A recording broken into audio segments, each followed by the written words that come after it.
Hello, good afternoon. It's 12 o'clock on Thursday, the 5th of March, and it is World Book Day. I'm Alex J, and you're listening to Let's Do Brunch. Thanks for joining me this afternoon. And just at the minute, I have my lovely friend Heather with me. Hello. Heather's going to be with us the whole show, I think, unless she gets a phone call from her husband telling her he's taking her out to lunch. Who knows? Highly unlikely. Who knows? So we're gonna start off and kick off the show with a wee song, Same Questions by Max McNine, and then when we come back, I'll give you the number to WhatsApp the show, and you can get in touch to join the conversation. This is Max McNine and Same Questions. You're listening to Alex J on Pulse Online Radio, and this is Let's Do Brunch on Thursday the 5th of March, which is also World Book Day today. So if you're listening, send us a message on the WhatsApp number.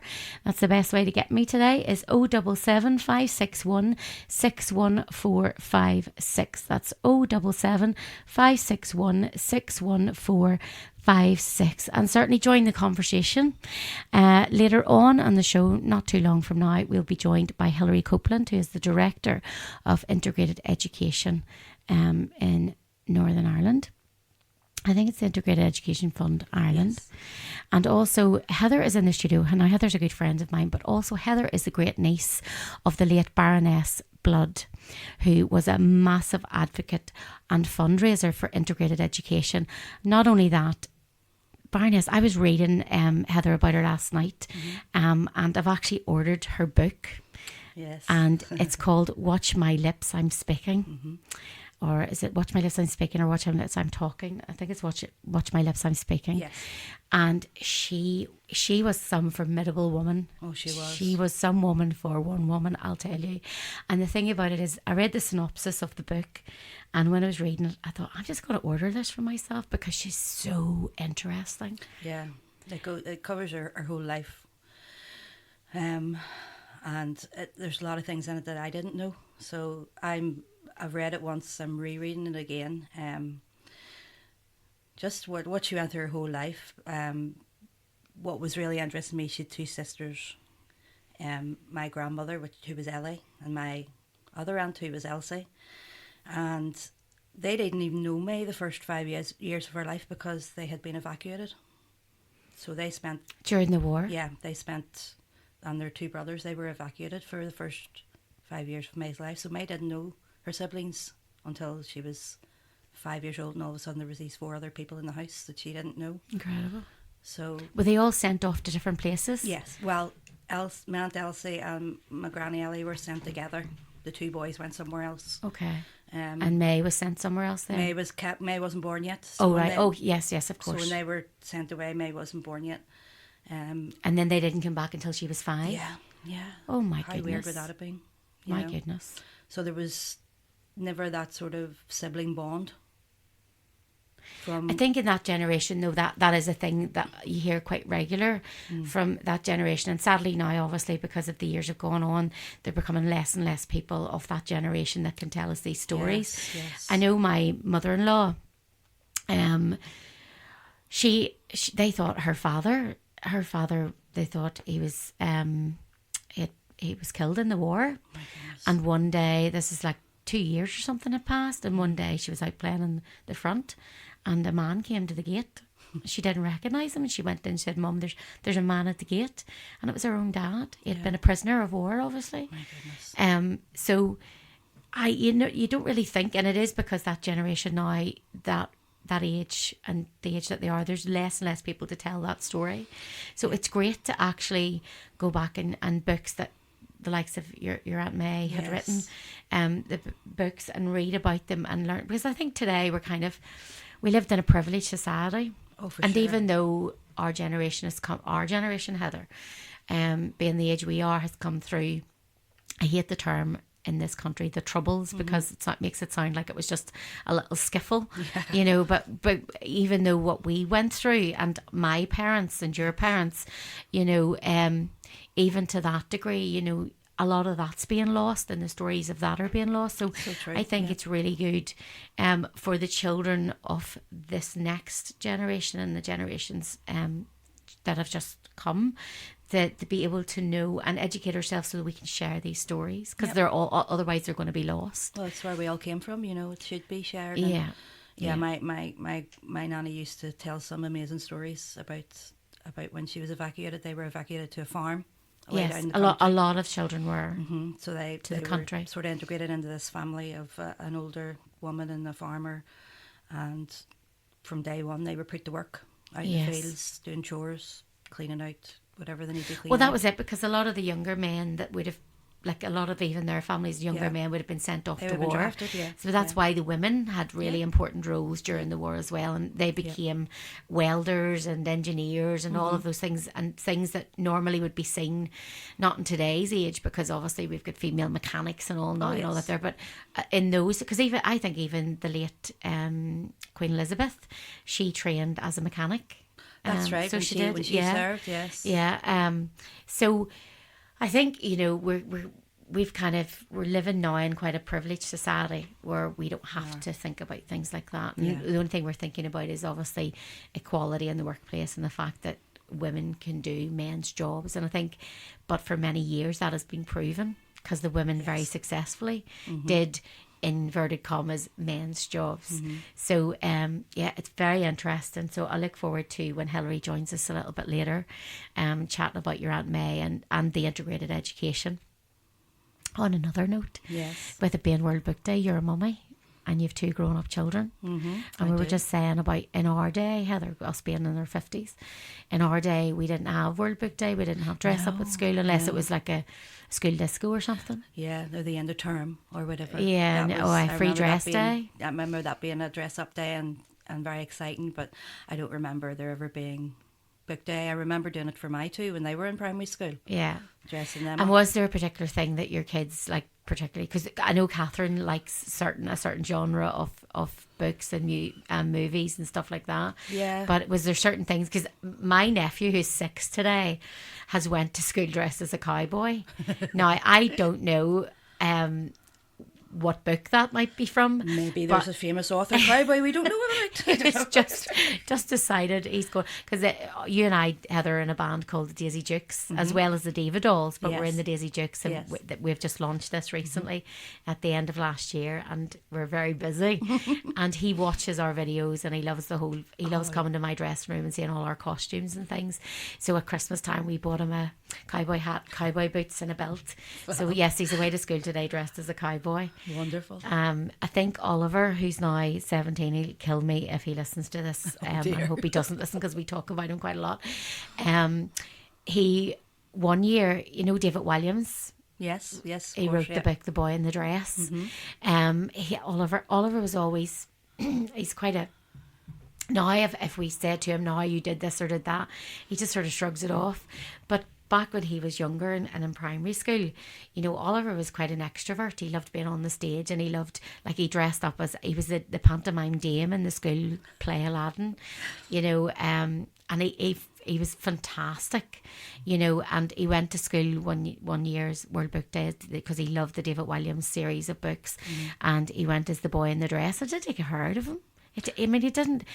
But now, looking back now, you know, I think like he'd be sort of like, oh yeah, I did that. But I mean, I think I remember the photos. Yeah, yeah. Oh, I remember them, and I'm saving up. I've told him I'm saving up all the photographs for when he gets married, and I'm going to put together a little montage and a little story. And even if I'm not here when he gets married, I will have it all recorded.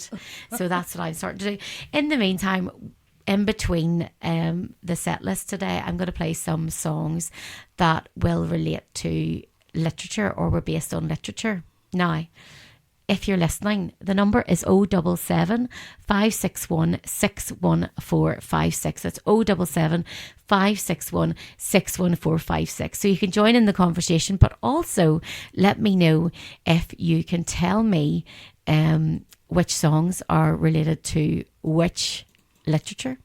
I'm going to do this one. This one at the minute is quite a big one, and it's also been made into a movie a few times. This is Running Up the Hill, Kate Bush. Let's do brunch with Alex J on Boss Online Radio today. Friends worldwide, one airway. Let's do brunch with Alex. Well, that was, of course, Kate Bush running up the hill, and that was from Wuthering Heights. And the movie at the minute is in the cinema. I haven't been to see it. Apparently it's a bit racy, Heather. So I've heard. I haven't seen it myself either, so... I haven't even seen the first one, I don't think. Nor have I read the book. No, me neither. I feel very inadequate now. If you'd like to join the conversation today, the WhatsApp number is 077 561 61456. And as usual, my mum is listening out there, so she is. Hi, Muriel. And she said hello to you, Heather. Yes, she's lovely. So she did. I was trying to find a song for my mum today. And as you know, my mum's a massive Elvis fan. So she is, and we went to the cinema to see the Elvis Epic movie last week. I'm going to do this one because I like it. I'm not sure if this is one of my mum's favourites. I'm pretty sure it's probably not. But I'm going to play it, and this is Elvis Presley, That's All Right. There you go. That was Elvis Presley, and That's All Right. That was for my mum because she's a massive Elvis fan. We went to Memphis quite a few years back now. Wow. I took my mum for her birthday because she loves Elvis. And we went to Memphis, we went to Nashville, but we went to Memphis, we went to Graceland. Wow. And we had the VIP tour of Graceland. And we stayed in a suite in the Heartbreak Hotel. Oh my gosh. And which is right across the road from Graceland. Oh wow. And Mum got the sign, because the thing, you can sign the gates. So you can. Oh, can you? You can sign the gates and the wall. Well, I'm not sure whether it's legal or not because everybody else had done it. There's thousands of things on it. So Mum got to sign the gates. It also, there's a dry riverbed right between the Heartbreak Hotel in Memphis and Graceland. And on the morning of Mum's birthday, I woke up, and it must have been 6 o'clock in the morning, maybe even sooner. I woke up and Mum wasn't beside me. And I was like, where is she? And I looked out the window and there she was, down by the riverbed. So I went down with her and we signed little rocks of even my nanny, who wasn't even, she loved Elvis too. That was my dad's mum. Mm-hmm. And she wasn't with us anymore. She had passed away. So we signed the rocks for her and my dad, and because my dad obviously had asked my dad, did he want to go? And my dad was like, no, you just take your ma. So we went. We had a great time. Wow. So we had a great time. If you want to join the conversation today, now I'm going to drop in some music to do with literature today because it is World Book Day. You're listening to Pulse Online Radio, and this is Alex J with Let's Do Brunch. And it is Thursday the 5th of March, and I'm joined at the moment in the studio with my good friend Heather, who is the great niece of Baroness Blood, because we're going to be joined by the Director of Integrated Education, Hilary Copeland. She is on her way to us now. She dropped me a message to say she'll be here shortly. So I'm looking forward to that conversation. Hilary also is a director for an organisation called Fighting Words. She is a real advocate for the arts and literature. So that, it'll be really interesting to have her here and have a chat about. I like to think I'm quite well read, but maybe perhaps not in the more educated literature. Yeah. When I was younger, like I used to love reading the Nancy Drew books, Enid Blyton, and not the Enid Blyton fairy tale ones, Enid Blyton, Famous Five, Secret Seven. They were all mad. But I suppose that sort of answers the question then, why I love Columbo and Murder, She Wrote, and Diagnosis Murder and things like that. I love those programs. So yeah, maybe my reading level is not is not quite up there with the great literature and arts. But I used to love to read all the time, and I think we've kind of lost that now, Heather. Do you not think, with iPads and phones and all now? Yeah. The paper copies they're almost a thing of the past now. But I used to read on my Kindle a lot. And then it just got to the point where I thought, I really miss having a physical book in my hand and turning the page. Mm-hmm. I think it's so lacking, especially in the next generation. They don't always have that.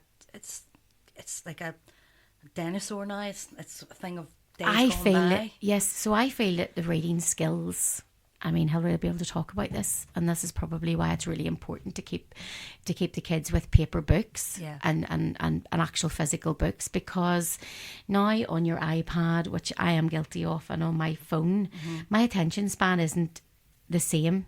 So to physically sit with a book, because even up until maybe 8-9 years ago, I was still reading paperback books. Yeah. And lately, the last few holidays that I've been on, the last few times I've been away, or even just, I used to love just going up to bed at night, you know, and my other half would be sitting downstairs watching TV or whatever she was up to. And I just used to love and sit and read my book. Yeah. Or just before I go to sleep, rather than sitting scrolling on your phone. It was easier. It was much nicer, to read a book and not feel your eyes get tired and the book be hitting you in the face and all that carry on. So I've kind of lost that, and I would really love to get back into that again, because the technology now is all audio as well. So you can convert any book to audio and just listen to it. So I've never done that. I've never physically they're not reading. You know, we're not reading anymore. So there's no effort in it. Yeah, I think it is. It's definitely.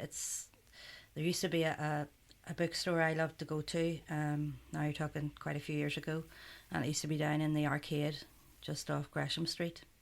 Okay, is that Queen's Arcade? I think so. Is it Queen's Arcade?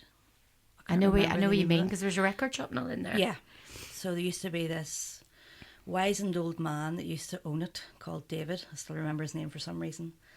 And when you walked into his shop, you were falling over books, and he had them piled up high. Was it a new bookshop, or was it a No, bookshop no. with like sort of recycled books? Oh, definitely. Yeah, because Definitely. there was a bookshop. I'm not sure if it's still there, but there was one in Dundonald I used to go to quite a lot. Yeah.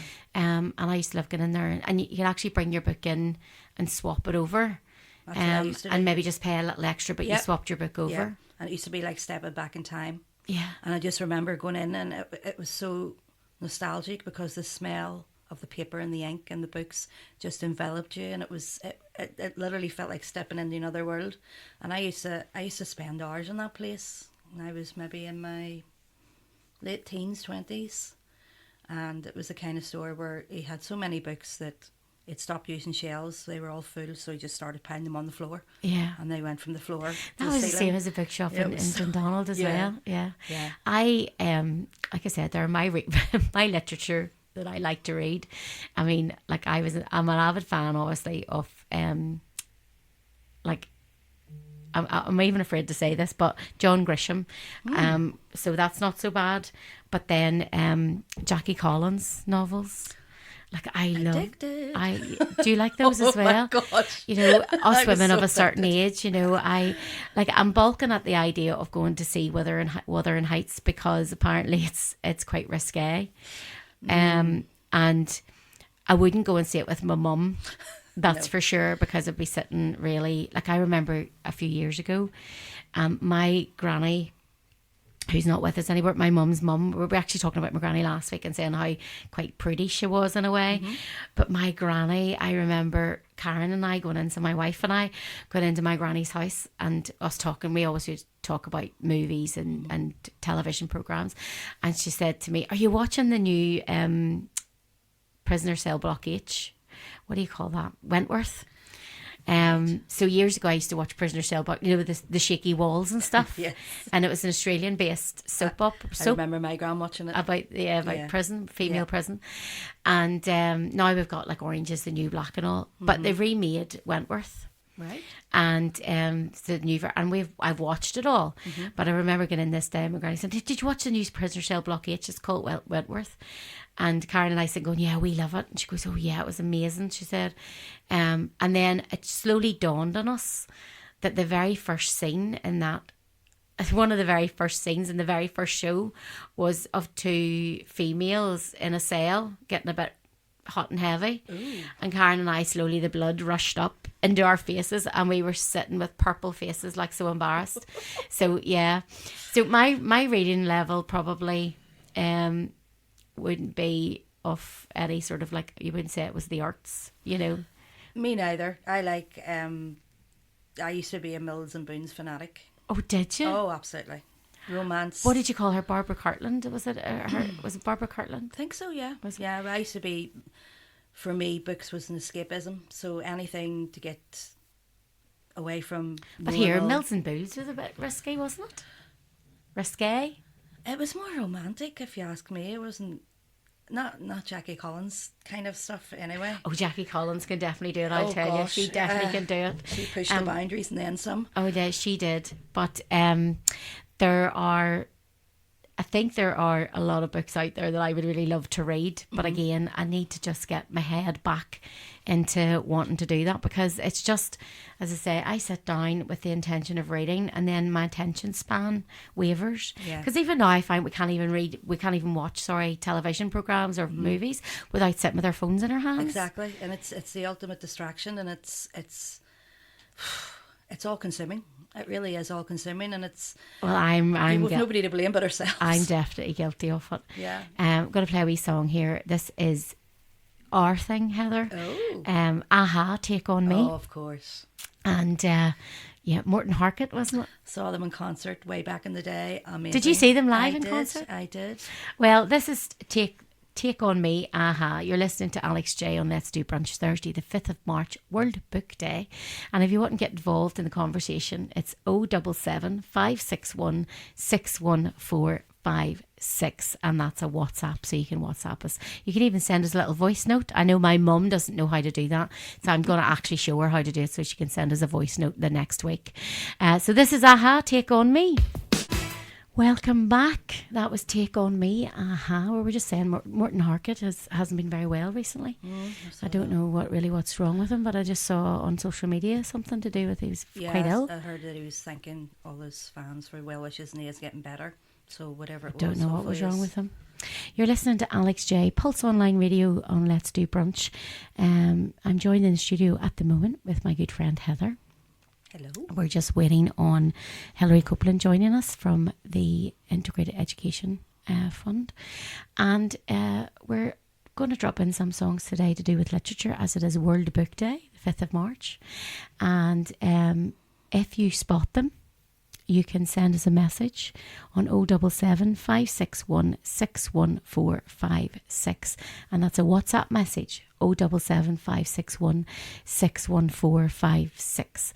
I'm not going to say where they're from or what they are. I'll just introduce the song. And then if you can spot it and you know what it is in relation to do with literature, you can pop us a wee message. I've already played one. We played Running Up the Hill by Kate Bush, and then I said it was from Wuthering Heights, which is obviously the new movie as well, is out at the minute. Yeah. And apparently there's some other good music on that soundtrack too, so I need to go and have a good listen to that. We are chatting today just about everything and anything, but mainly because it's World Book Day, and also because we're going to talk about integrated education. Heather not only is a good friend of mine, and we're in a band called the Daisy Dukes, and Heather's in my band, the Diva Dolls. We were chatting about her Aunt May, her great Aunt May, Blood, and I was just saying her book, Watch My Lips, I'm Speaking. I read the synopsis of it last night, and I've actually ordered it for myself off Amazon. Hello and welcome back. That was Together in Electric Dreams. It's very 80s orientated today, so it is. Love it. We've just been joined by the lovely Hilary Copeland from the Integrated Education Fund. Hi, Alex. Hello, how are you? I'm great, thank you. It's a bit wet outside. Oh, here, it's freezing. And thanks so much for coming in. I really appreciate it. A pleasure. And it's World Book Day. World Book Day, followed closely by International Women's Day, when forces combine. Yes. So on Sunday, International Women's Day, the ladies of the Pulse Radio are taking over the station for the whole day. Usually it's a day full of men. And we have decided to hijack the whole day. So it'll be myself and another couple of the female presenters here, and from 1 o'clock until 10 o'clock that night. Ooh, marathon. Yeah, so it'll be a marathon. So it'll be great. I'm looking forward to it. More women in broadcasting, absolutely. So it's great to have you here today because, Hilary, you're also, not only are you a director and a female director of the Integrated Education Fund, you're also a director for, is it the Writers... We're a children's writing charity called Fighting Words Northern Ireland, and I'm the director or chief executive of the charity. That's right.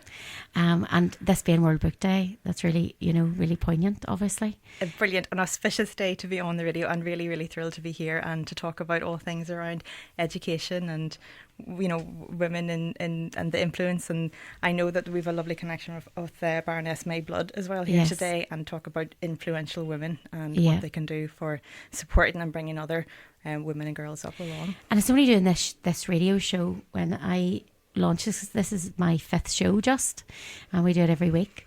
And it was only when I started to do this and started to research, because I wanted to base the show around women, women's health, women's mental health, women in the workplace, you know, the DEI, the diversity, equity and inclusion in the workplace, not just for women obviously, but people from all different backgrounds. And it was only when I started to look into that, because before that I really we touched on it, because I'm a member myself of the LGBTQ community, so I had sort of touched on it but not really looked into it. And the more and more I start to look into it, I realise how unbalanced, even though they are starting to tip slightly, but how unbalanced the scales are for women. And I know, like before, I would have said, you know, it's not all about burning our bras and everything else, but it is about equal pay for women, and we're still not there at all, you know. But we were just saying, we were having a bit of a laugh before, Hilary, you came. My youngest nephew is 6, and he actually went today dressed as a cowboy to school. Now, I don't know what book that's from. So I don't know how rigid the schools are, or how particular the schools are about, you know, having to come dressed as a character from your book, or in relation to a book. Now, my sister is pretty good. She's really good at all this stuff. So she's probably found something that he can go to school with to represent how he's dressed. But would you go to schools much, or... Obviously, with the integrated schools, would you go out to visit schools? Do you do talks at schools or have visits with them? Yes, in sort of both those areas of my life, my day job and my volunteering hat on, I do engage with schools. So in my day job as director at Fighting Words Northern Ireland, we work with schools and with youth groups. And a lovely project that we're running at the minute is called Writing Ourselves. We've been working with 5 primary schools in areas of high need in Belfast, and we are working with each of those schools over this whole academic year, and we'll work with them again from September onwards. We're working with their P5s, who are just fantastic, and then next year we'll also work with their P6s. And what we're doing is a long-term engagement, so that we can bring creative writing into the classroom, as well as bring those peoples out of the classroom into creative spaces, and particularly for those children who maybe are reluctant readers or who are quite low in self-confidence. We also work with schools who have high proportions of children with special educational needs in the mainstream classroom, newcomer families, who not all of whom would have English as a first language, as well as maybe pupils who have struggles with literacy, with reading and with writing. And what's been really brilliant about this project is, because we're working really closely with teachers as well, those teachers are telling us they can see a real difference in behaviour, in confidence, in those pupils who come in September really were reluctant. They did not really want to engage with writing, and as they have engaged with us through our creative education means, the methodologies and practices we bring into the classroom, she is seeing them standing up in front of their peers and reading something that they have created themselves. Incredible. Which is just a really fantastic thing to see. Amazing. And we love to hear that, because creative education is such a great way for pupils who maybe aren't academic to engage creatively. It's using their imagination, their critical thinking skills. And that's really important, because today is World Book Day, and we know that there's loads of research around reading and writing, that those are the best indicators of your future success down the line. And whenever young children especially are put off maybe in reading or writing, then that closes doors and opportunities for them as they go on. And with integrated education, I also get to go to schools, and I'm on the board of governors of my old school that I attended, which is a secondary school. And that was, your old school was, remind me what the school was. It was Newbridge Integrated College. Yes, because I was reading about you, Hilary, and I read the connection then between yourself. This is how I was able to connect.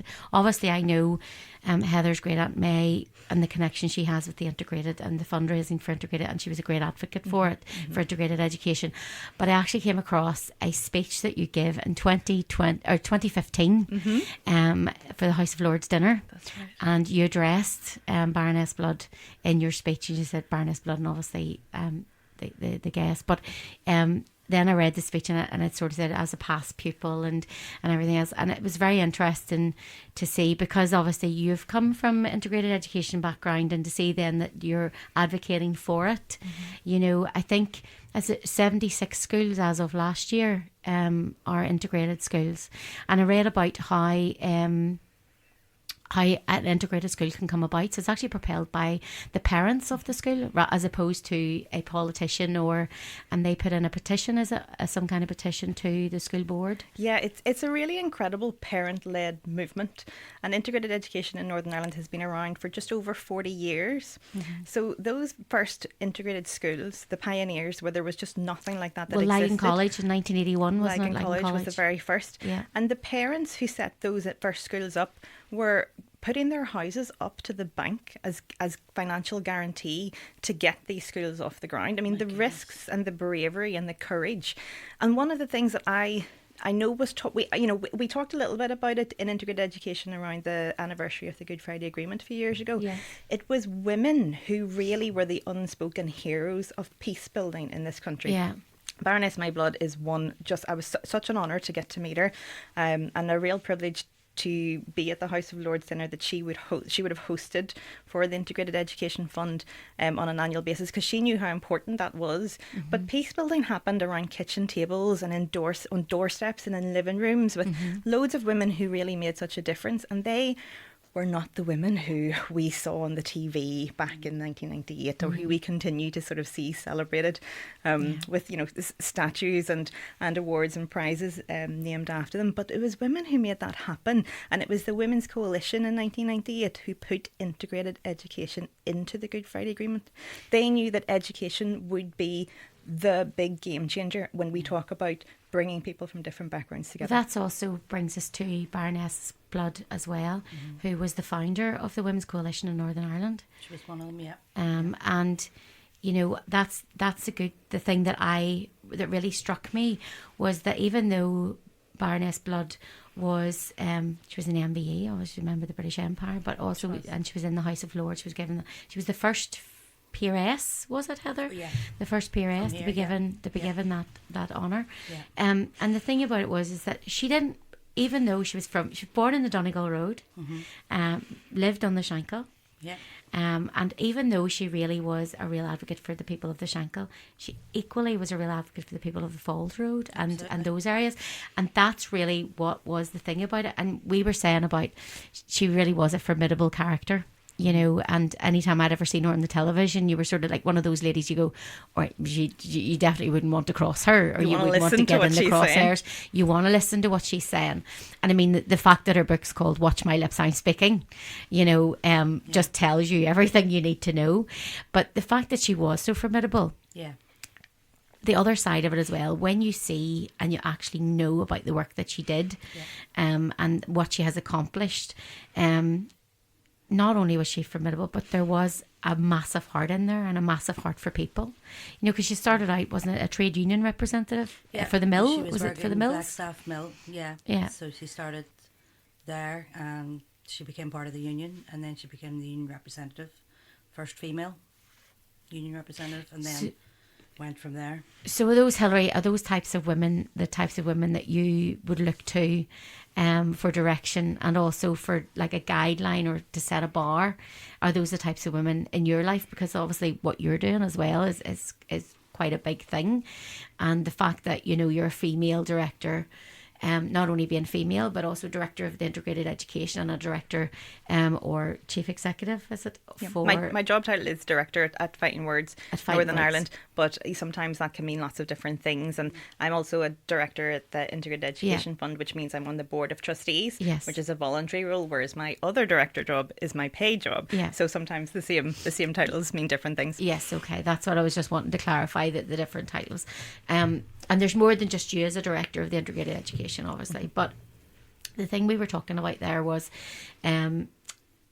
Baroness Blood and the influence that she had and the heart that she had for the people. And I think what you do, and especially because you do it voluntarily for the integrated education, it's not a paid job. Equally, your paid job, you must have a real passion for that as well because of what it is and the ethos of it as well. we were just saying just before you joined us, Hilary, how nowadays, because I loved reading books when I was younger, and I actually would credit a lot of that to my aunt, my mum's sister-in-law. She got me into books like Enid Blyton, and I also loved the Nancy Drew books and all of those kind of things. Nowadays, I've said my literature levels are not quite in the arts field. They're more, like I love a good Jackie Collins novel and a bit of John Grisham. But I think nowadays, even I, as a love of reading and books, I have went away from that now because of technology. And are you finding that when you go into the schools, either with its fighting words or whether it's with the integrated education, and especially with the fighting words, obviously because of what you're doing there, but I find that children nowadays, because of the technology, it's either Kindles, and if they're not actually reading the words, they're listening, so audiobooks. And there's I can't remember, you may know, Hilary, there's a little device that my nephew has, and you get little figures and you set the figures on it and it reads the stories. So kids are no longer really reading the way that they used to. And I find that the reading levels of any of the children around me, I'm not a mum, I'm not a parent, but any of the children around me, the reading levels have actually dropped. And the skill of reading and being able to read words is a lot harder to get them to do that than what it was in my day, because we didn't have the technology. Are you finding that has a lot to do with it as well?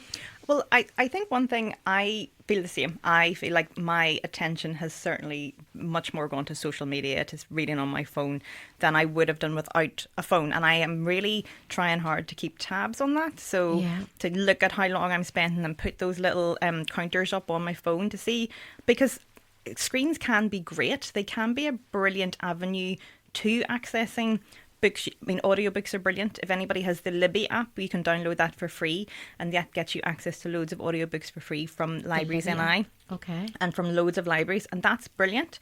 Yes, my mum, she's a member of that. She has that app because we go on holidays, she puts her books on to her, because she loves reading too. Yeah. And I know she's listening, so she'll probably send us a message. Good. But she yes, because she's actually said to me about doing that and getting it for the Kindle, and being able to, because you can borrow the books. You're not physically having to go into the library, but you have to return them as well. Yep. Because but you don't physically have to go into the library. That's so right. It's a good thing, but at the same time, sometimes I feel that the technology is actually very distractive. And because we were just saying there, even now I sit down to watch a movie, I find that myself and my other half, you're sitting with your phone in your hand. It's not the same as what it used to be. I think it's definitely around, where are we putting our attention? That's a really good question to ask in everyone's household. And reading on a Kindle is really good. Like, that is still a great thing, and it gets you loads of access to books. I find for me, my problem is when I pick up my phone to look at something and then I get distracted by a wee notification. Yes. Then I'm in an app, then I'm scrolling through videos. And if you ask me, what did I see? What did I learn over the last 20 minutes, half an hour? Time can disappear.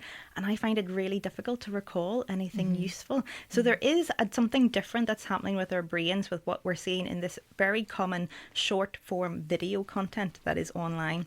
We're seeing a lot of news broadcasters are changing how they present news to fit into that, because we're all really quite addicted to it. And we do know that there is a lot of evidence with very young brains, for children whose brains are still developing, and what is happening when they're seeing and taking in a lot of very fast, very quick, maybe loud video content.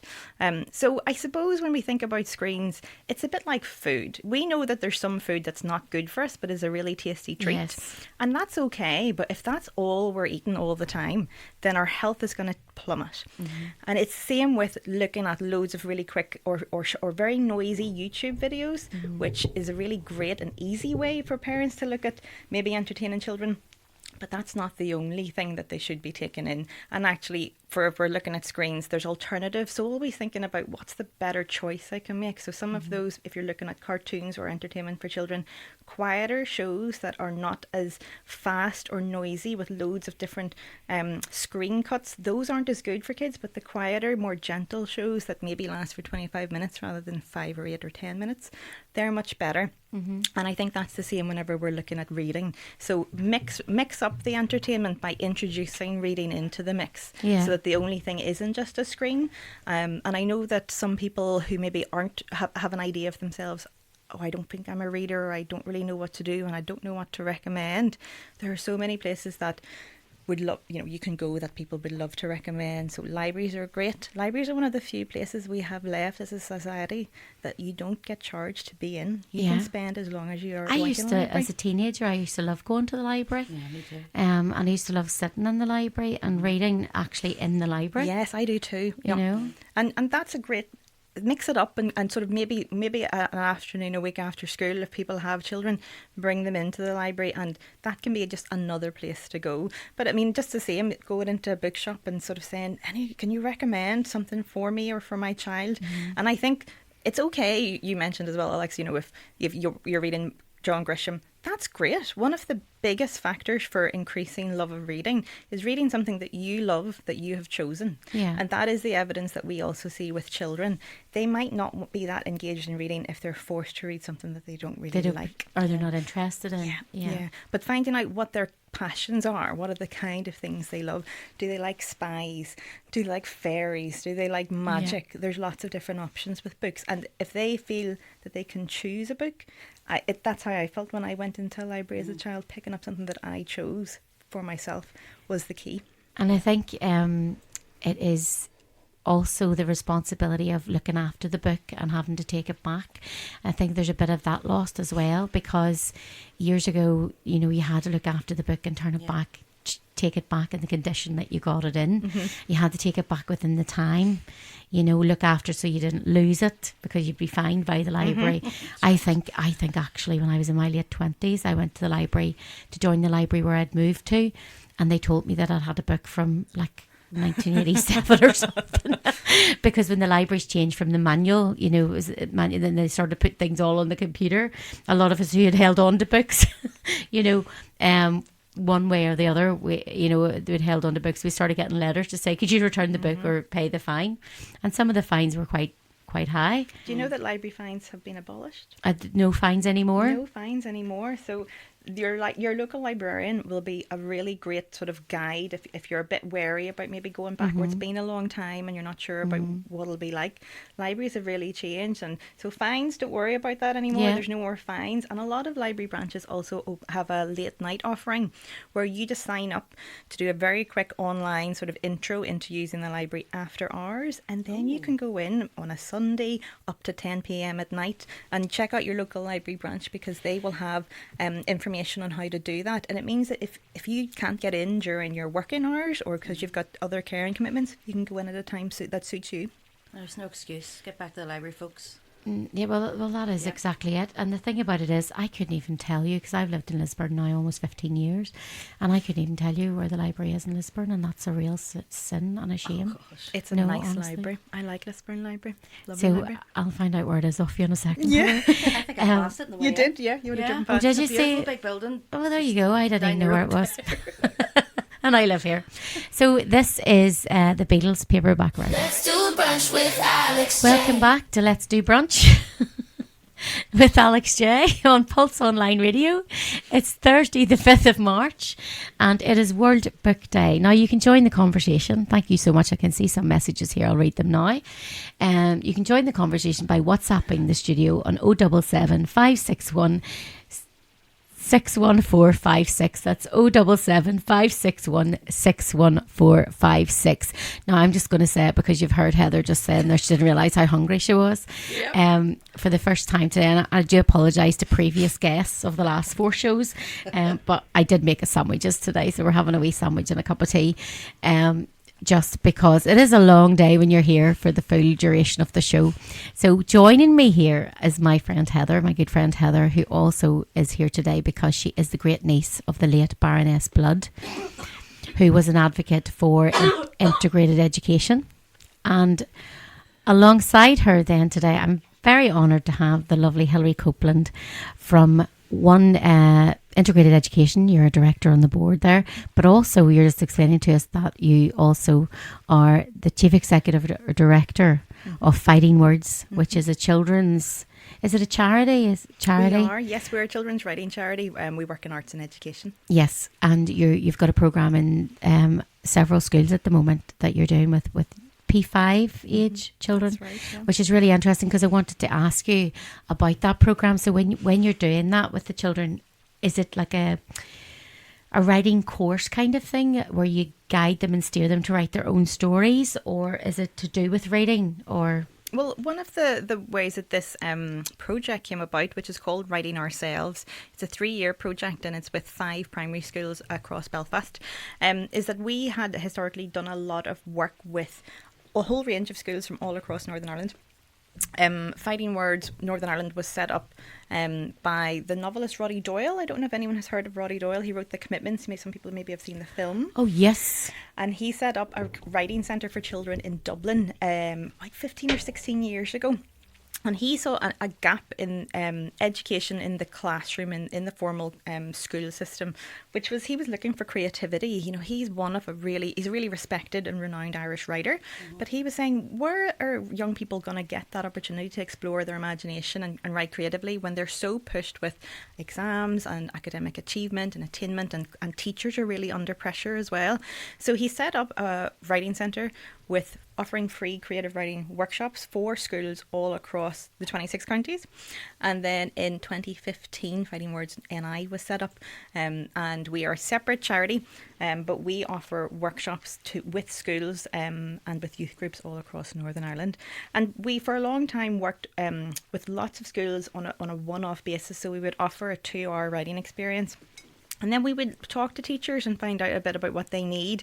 And increasingly they were saying, we're finding it really difficult to afford a minibus to come to you, or we're finding it really challenging to get staff cover to get out for half a day. So we have adapted some of our work, and one of the sort of projects we came up in response to that was this much longer term way of working with a smaller number of schools. And that's been really lovely as we have developed relationships with teachers. We also offer training to teachers and people who work with young people around creativity, because sometimes it can be a bit of a scary word if you're saying, I don't really know how to write creatively, what does that even mean? And we provide them with some training so that they feel a little bit more confident themselves when they're teaching that. And then what we offer, which is for free for every school and for every child, are workshops that help those young people develop their confidence, their creativity, their communication skills. It's all about helping boost literacy. So we work alongside teachers and what they do in the classroom. They're doing a really great job under very challenging circumstances. Mm-hmm. So what we do is offer something else in addition to that. And it is good, as we were saying, because of technology nowadays, we've lost a little bit of what we used to do when we were young. My mum has just messaged in. I said she did message in, and she said that when she was young she used to sit in her dad's car with a book, peace and quiet. Mm-hmm. Her dad's car keys went missing all the time, and he always knew where she would be because she was sitting outside in the car just reading the book, just to get out of the way. So, you know, I think it's really great to keep that, because Heather and I, before you were here, Hilary, we were actually talking about the history and how during the war, when the children were all split up and sent off to the country, and we were talking about Baroness Blood, how she didn't know her siblings for the first 5 years of her life. Yeah, really incredible to think. You know, and I was saying about my mother-in-law, who's not with us anymore, but she told us a story about one time she was out playing in the garden and a man came to the gate, and it was just after the war, and I think it was 2 years or something after the war, and a man came to the gate, and she ran into the house, said, Mum, there's a man at the gate. It was her father. He had been a prisoner of war. They thought he had died, and he had been a prisoner of war, so he just turned up home. And I think what we were saying was, it really takes, because that generation and those generations are now disappearing, and we need people to educate themselves so they can pass the stories on and pass the information and the history on, because there's a lot of it now. You would even say, like, even young kids, teenagers or ones in their early 20s, you know, if you name an actor, like, I mean, an iconic actor or someone from literature, arts in the day, or, you know, someone really poignant in history, and you mention their name, they won't have a clue who they are. Unless it's a specific subject that they're doing in school or something, they won't know who they are.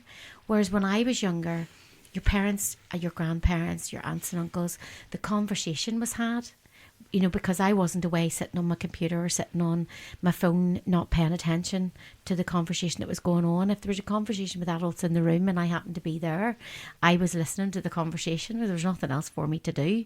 Whereas I think nowadays, you know, adults can have a conversation in this corner of the room. The kids are in this corner with their phones or their iPads or their computers, and they're not hearing what's being said.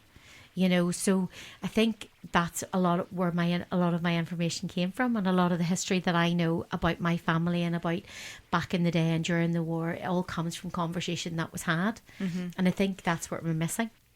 You know, so I think if parents and grandparents and if there are any younger people listening, you know, it really is a good thing to go and ask questions and get to know. I actually am at the minute even thinking to myself, although I did write a lot of stuff down over the years, I really wish I'd have documented a lot of what my grandparents had told me, you know. And even I don't have my dad anymore, but my mum's still here with me, and you know, mum and I talk all the time about the old times and the old days, but still there's a lot of stuff my mum still can't remember or doesn't know, you know, where my dad might have known or my grandparents might have known.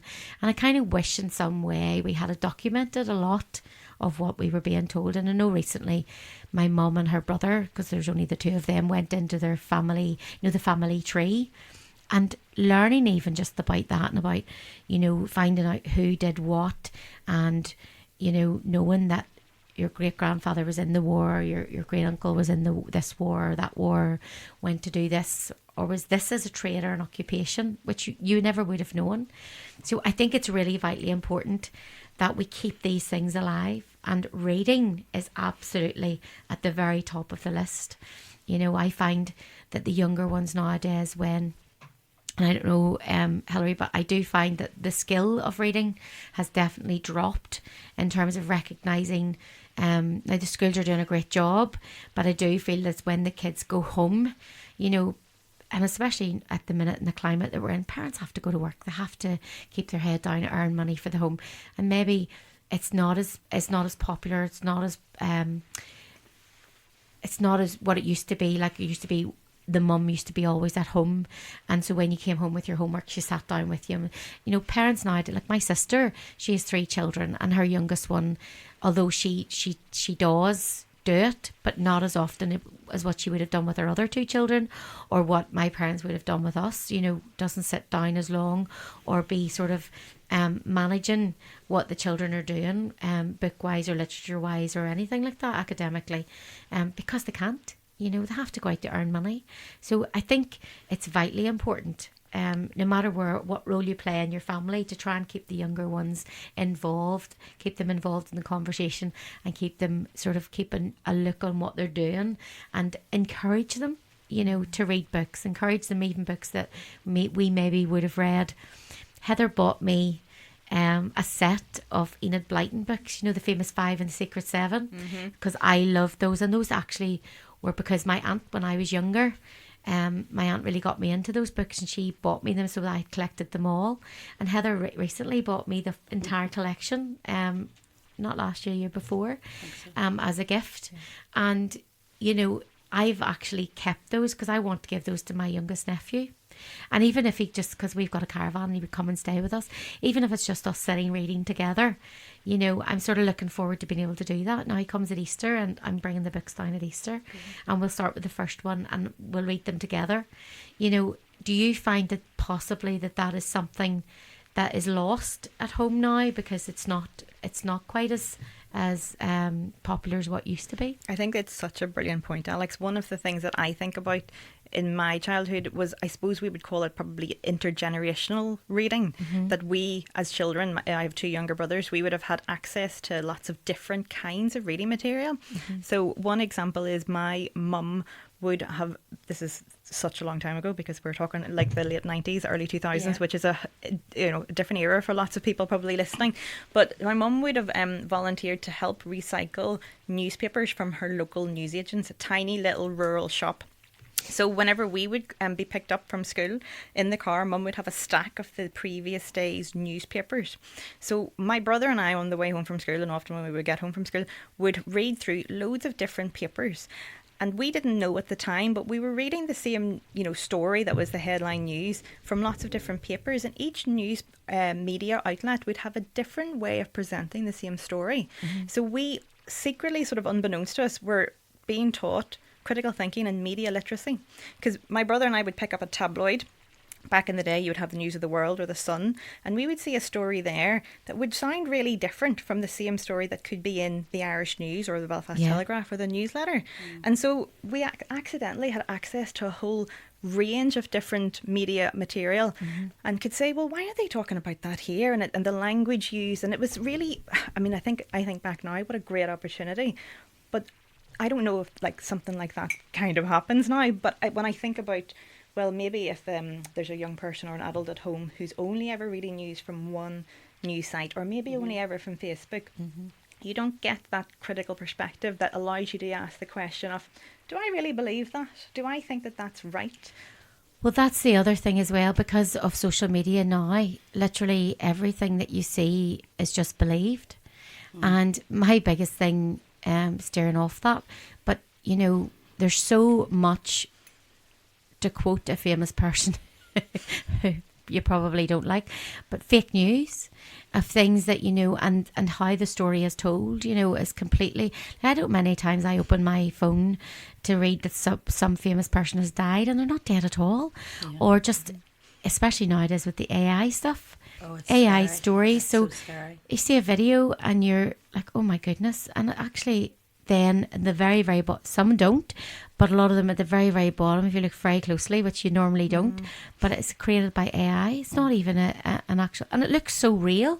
So I think it's, yes, that's lost, and I don't know how many people I see nowadays even reading a newspaper, and that's the thing. Years ago I used to love getting the magazines, and kids used to love getting magazines. Now it's magazines literally with the magazine they'll get will be what they get free on the front of it. Like whatever toy it is or whatever. But are they reading the magazines? Are they reading the books? So that's the thing. And I think for me, and it's only actually because we're doing this show today, I actually have really thought about this and have sort of given myself a little kick up the backside to say, right, you need to get back into reading again. And I think the magic is gone.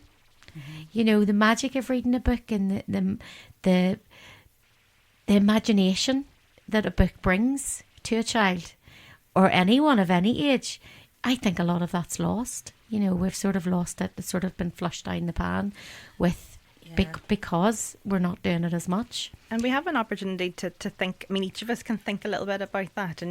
Newspapers are just, one idea, and to loads of people that might sound really old fashioned, but I know that Pulse Online, you're really supportive of mental health and well-being. Yeah. And one of the things which I have found really useful is to think, what can I do that's off screen?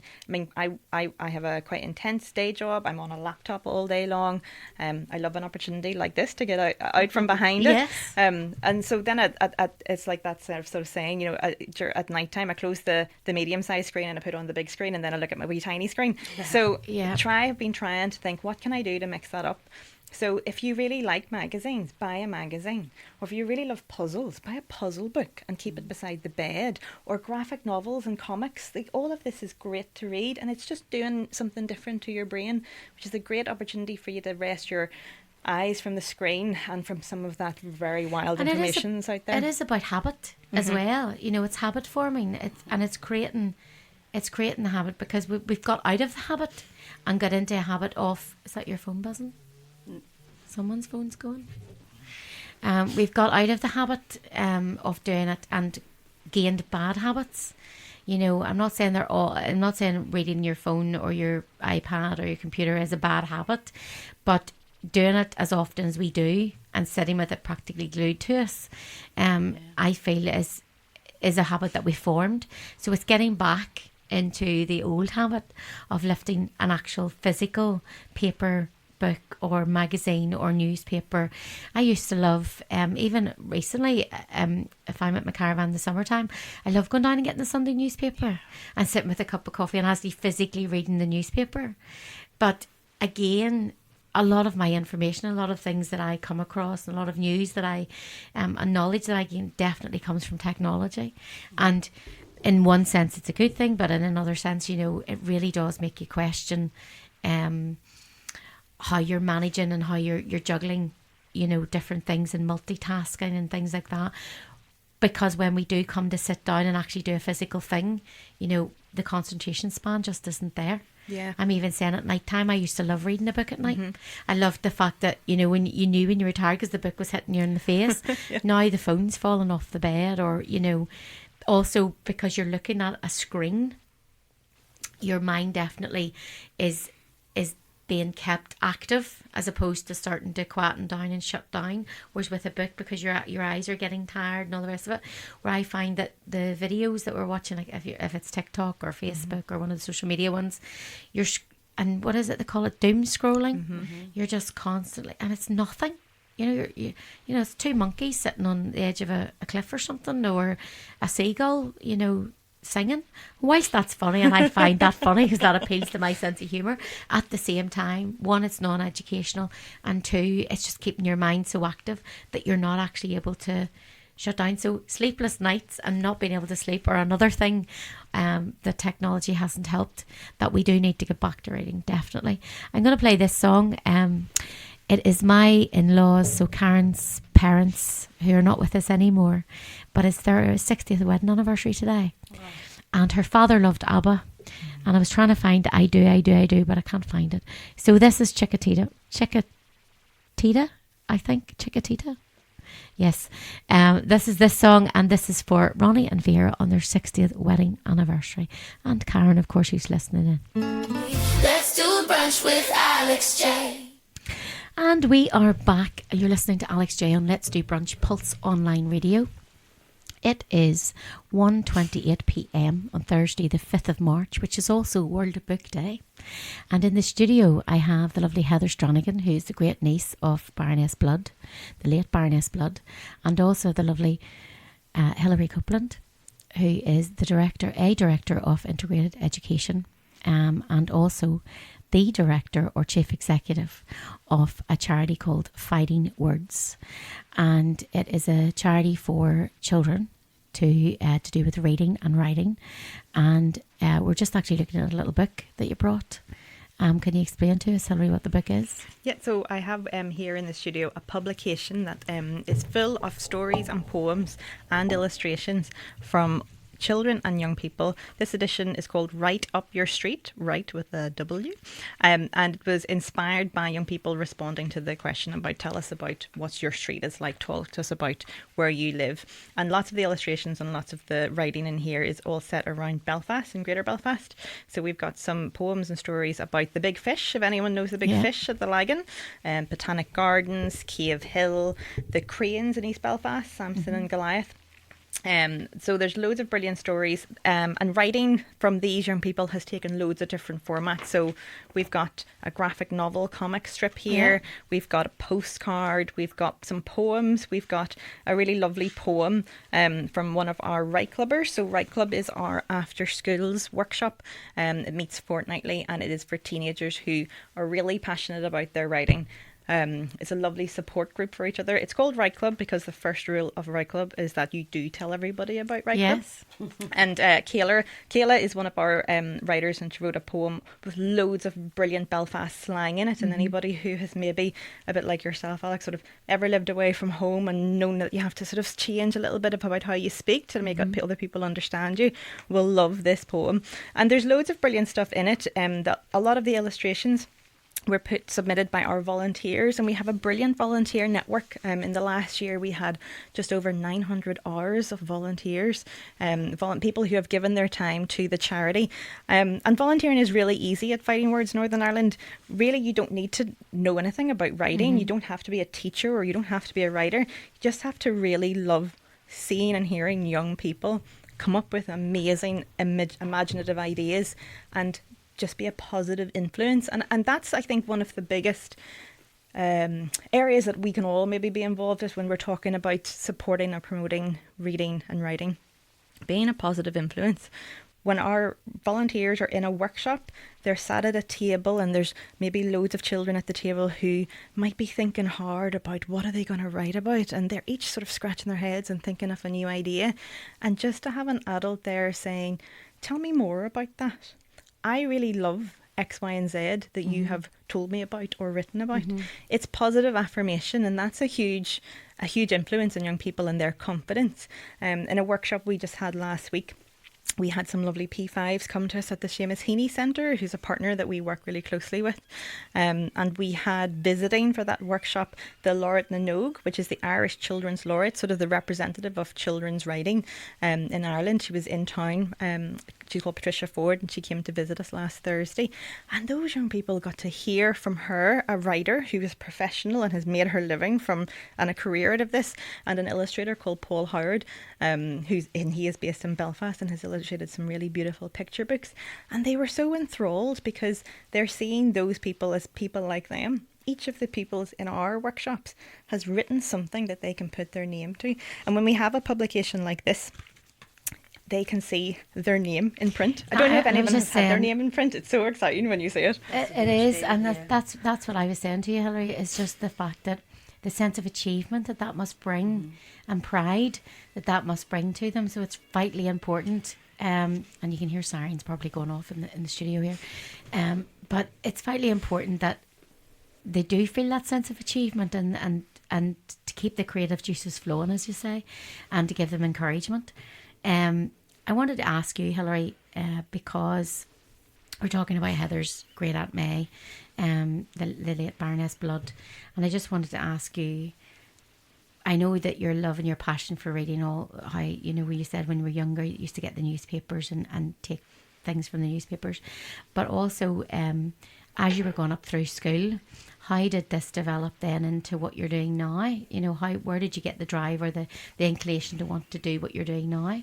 Well, I know whenever I was about 8 years old, my next youngest brother and I were sent by our mother to a speech therapist. My next brother down had a mild speech impediment. And my mum went, well, he's not going to go unless she goes too. So we both went. And this really lovely lady who was called Mrs. Elliot would every week set us reading to do. And she sent me home with a book called The Water Babies by a writer called Charles Kingsley. And I remember the book really vividly. It was tiny. The writing was really small. And it was about chimney sweeps and Victorian stuff. And I thought, this is so boring. I don't know what any of this is and I don't want to read it. And this lady twigged week after week. I would come back and not have done any of my reading. And after a while she said, why don't we get you another book? And she gave my mum a sort of list of books to look at, and we went to Banbridge Library and we came home with a big chunky hardback book where the text was really big. It was really, there was loads of space between the words and there were illustrations in it. And that book was called Matilda by Roald Dahl. Oh, classic. Fantastic. And this was a story about a little girl who also loved reading, but she was in a world where her adults around her didn't like that and they didn't support her and the person she was. And I'm sure lots of people know this book, but lots of magical things start to happen with Matilda as she channels her energy into and against the adults in her life who weren't supporting her. And that blew my mind. I ate this book up and my mum was astounded that I had made my way through this really chunky looking book. And we had to go back to the library and get more books. And I suppose from that age, I really loved reading. And what age, sorry, I was 8. I was 8. Years old, yeah. But I'm also lucky that I'm from a family of readers. So I grew up with lots of books in the house and seeing my dad, who is much better read than I am, he'll read a book a week. And there were always books around. So I loved that. And they're a big crossword family. My family loved to do a crossword. So there was always something about words in the area. And then whenever I went to my secondary school with Newbridge Integrated College in Loughbrickland, we were a brand new school when it opened. Very newly established integrated school. So it opened in 1995 and I went in 1997.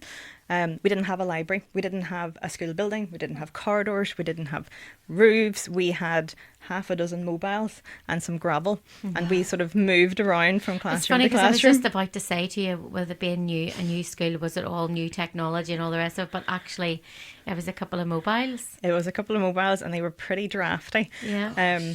And the school when it opened had 168 pupils whenever I went. So it was teeny tiny. Yeah. And I do really admire the courage of lots of adults who put their jobs on the line. Lots of new young teachers left jobs to come to Newbridge when it opened. And there's a sort of brilliant story that we always were told at school. because it was a very new school when I attended. So there were teachers who had maybe given up a job at the end of June because they were excited about going to a new school called Newbridge that was opening that September. Well, they might have gone in August to visit the school, and there was still a field of barley standing because they hadn't started building the school yet. The farmer who had given the school the land said, well, you can have it as long as I can get my crop in, get my harvest in. Yeah. So that didn't happen until the middle of August, and they started building the school after that. So it was rough and ready when it started, but we absolutely loved it. We adored it. And that brings me to the next thing about funding. So I was reading about Baroness Blood, and over the years she was an advocate obviously for integrated education and was an avid fundraiser and contributed to the fundraising, and I think the total was over 15 million or something that she had managed to achieve. So we'll talk about fighting words and but first of all we'll go to the integrated education. So funding, you said in the early days it was parents remortgaging their houses and stuff like that, getting themselves into debt to get the funding for to get the schools up and running. Nowadays, where does the funding come from? The government, or is it still fundraising, or where does the money come from? Well, this is one of the areas that the Integrated Education Fund comes in. So in those early days, the Integrated Education Fund would have helped with some of those startups funding, I suppose, to get those schools off the ground. And the parents were sort of saying, I suppose they believed in this concept so much they felt okay putting their houses up to the bank, because they said this isn't going to sink. This is going to work. Yeah, but they were not. It's different when you put your house, you remortgage your house for a business, because the business is going to make money. But they're obviously not getting anything in return, bar what they're getting back in return for their children. So it's not like the school's making money and they're going to be able to pay that back. So they're literally borrowing the money to give to the school, and then the parents themselves are paying it back. Well, it was less borrowing and more assurance that they were offering. So they were sort of saying those parents weren't putting their hands in their pockets themselves, but a lot of those early schools were set up with fundraising done by parents in a community, and certainly then going to secure the finances to make it happen. So Integrated Education would have come in and helped set up those schools with money and backing, and also open up doors and avenues to other people who would have been able to contribute to that. Baroness May Blood was an incredible fundraiser for Integrated Education Fund, and certainly they always need funds because they offer grants to integrated schools. That's something that happens all year round, and that helps those schools in particular areas of need that they might need. But Baroness May Blood had an incredible skill for this because she wasn't afraid of people. So she had no fear. And I think some of us, and I do fundraising in my day job, and it can be quite intimidating to sort of walk up to somebody and say, will you give us money? But Baroness May Blood would stand up in the front of maybe an ambassador's house, quite of like a beautiful surrounding, quite intimidating, lots of people there of influence, power, and she'd say, I hope you all brought your checkbooks with you. Yeah. And she would say, I hope you have deep pockets. She wasn't afraid of that, but because she absolutely was convinced of how important it was that money meant pupils, it meant schools, it meant opportunity and education. And so she was so good at translating that. And Heather, I mean, I know you could speak much more in depth about that. It was her passion. And I was saying to Alex J earlier that, she would travel all over the world, and it didn't matter who was in the room. If she knew there was someone there that could possibly give money, she was straight over to them. Hello, how are you? What can you give us? And you were saying, she went to numerous garden parties in Buckingham Palace and the palaces, and she actually was quite friendly with the now King, Charles. Yeah. To the level that they were actually each other's phone numbers. So I think that stands a testament to the type of person she actually was. Yeah, I don't think I ever spoke to her and she ever told me that she'd met anybody that she was intimidated by. No.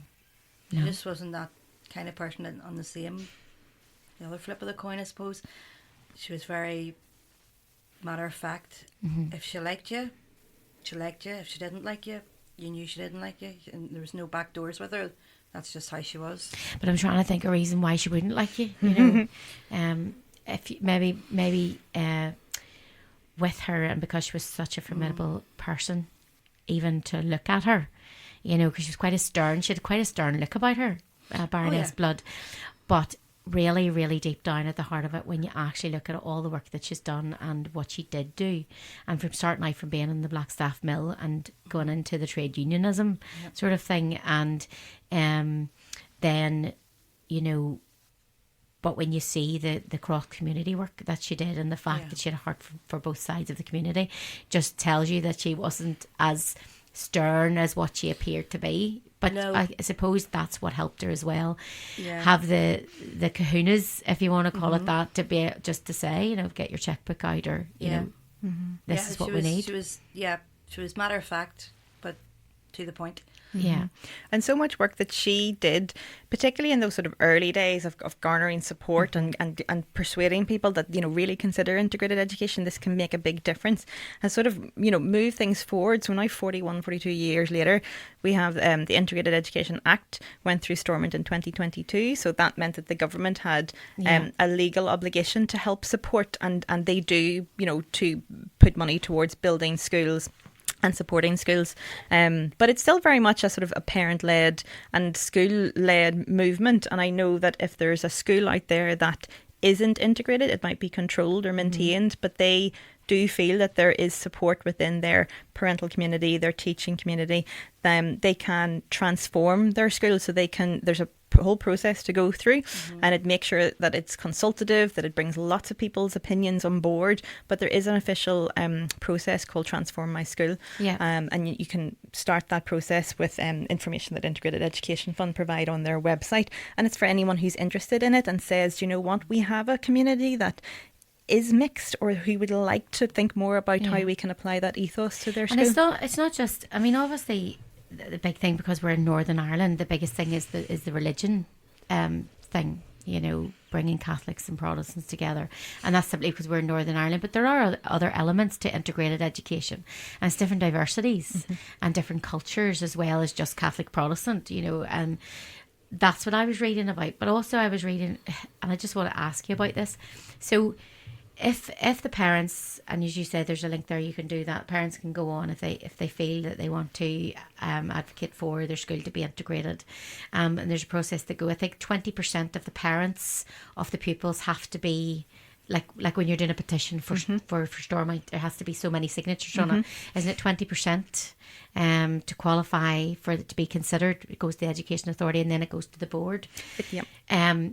But there were 2 schools that were denied integration last year. Can you tell me why? What would be not those specific cases, but what would be the reasons why it would be denied?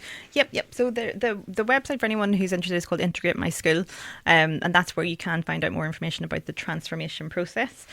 And I suppose one of the things that's really interesting now is that 40 odd years later, there's a lot more awareness of integrated education, and that has brought challenges as well as opportunities. And so, yes, very recently there were 2 schools who applied to transform, and that decision ultimately lies with the Department of Education and the Minister for Education.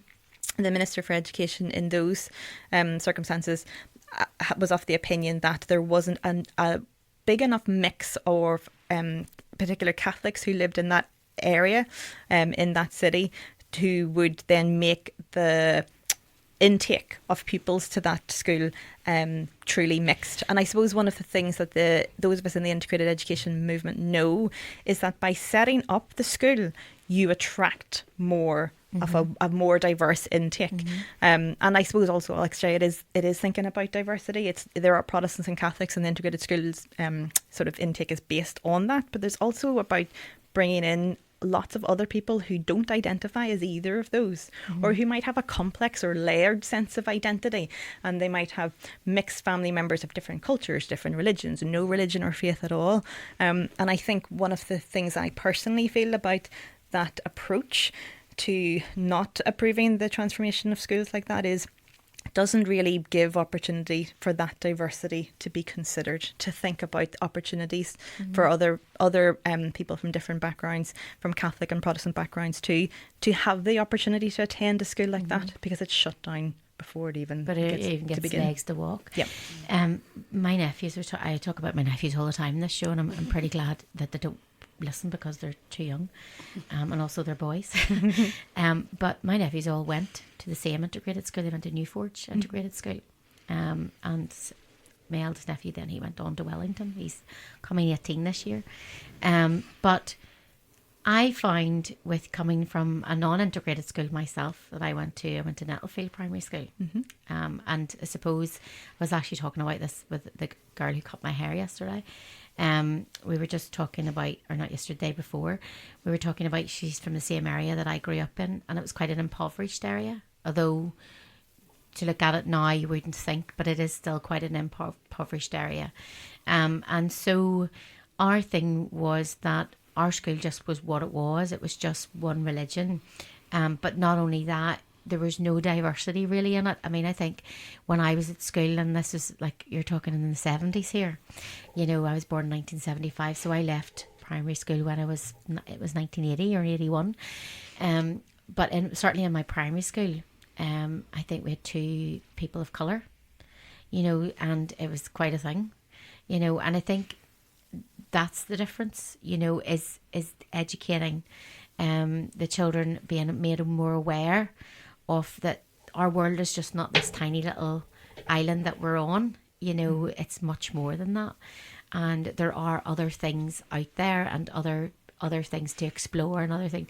And I think so by doing that, it creates inquisitiveness, and it creates, you know, they do ask more questions. You know, my youngest nephew, who's now 6, you know, he doesn't, it's funny, because I was watching a show, an American show, and the girl on the show was being interviewed by a black, he's a presenter, quite well known, and she said to him, "Oh, I don't see colour. You know, I don't see any colour. I don't see." I suppose the same if you don't say I don't see religion, or I don't see. But the point I'm making is, she said, "Oh, I don't see colour," and she thought she was saying that for the right reasons, as in, you know, oh, everyone's the same to me.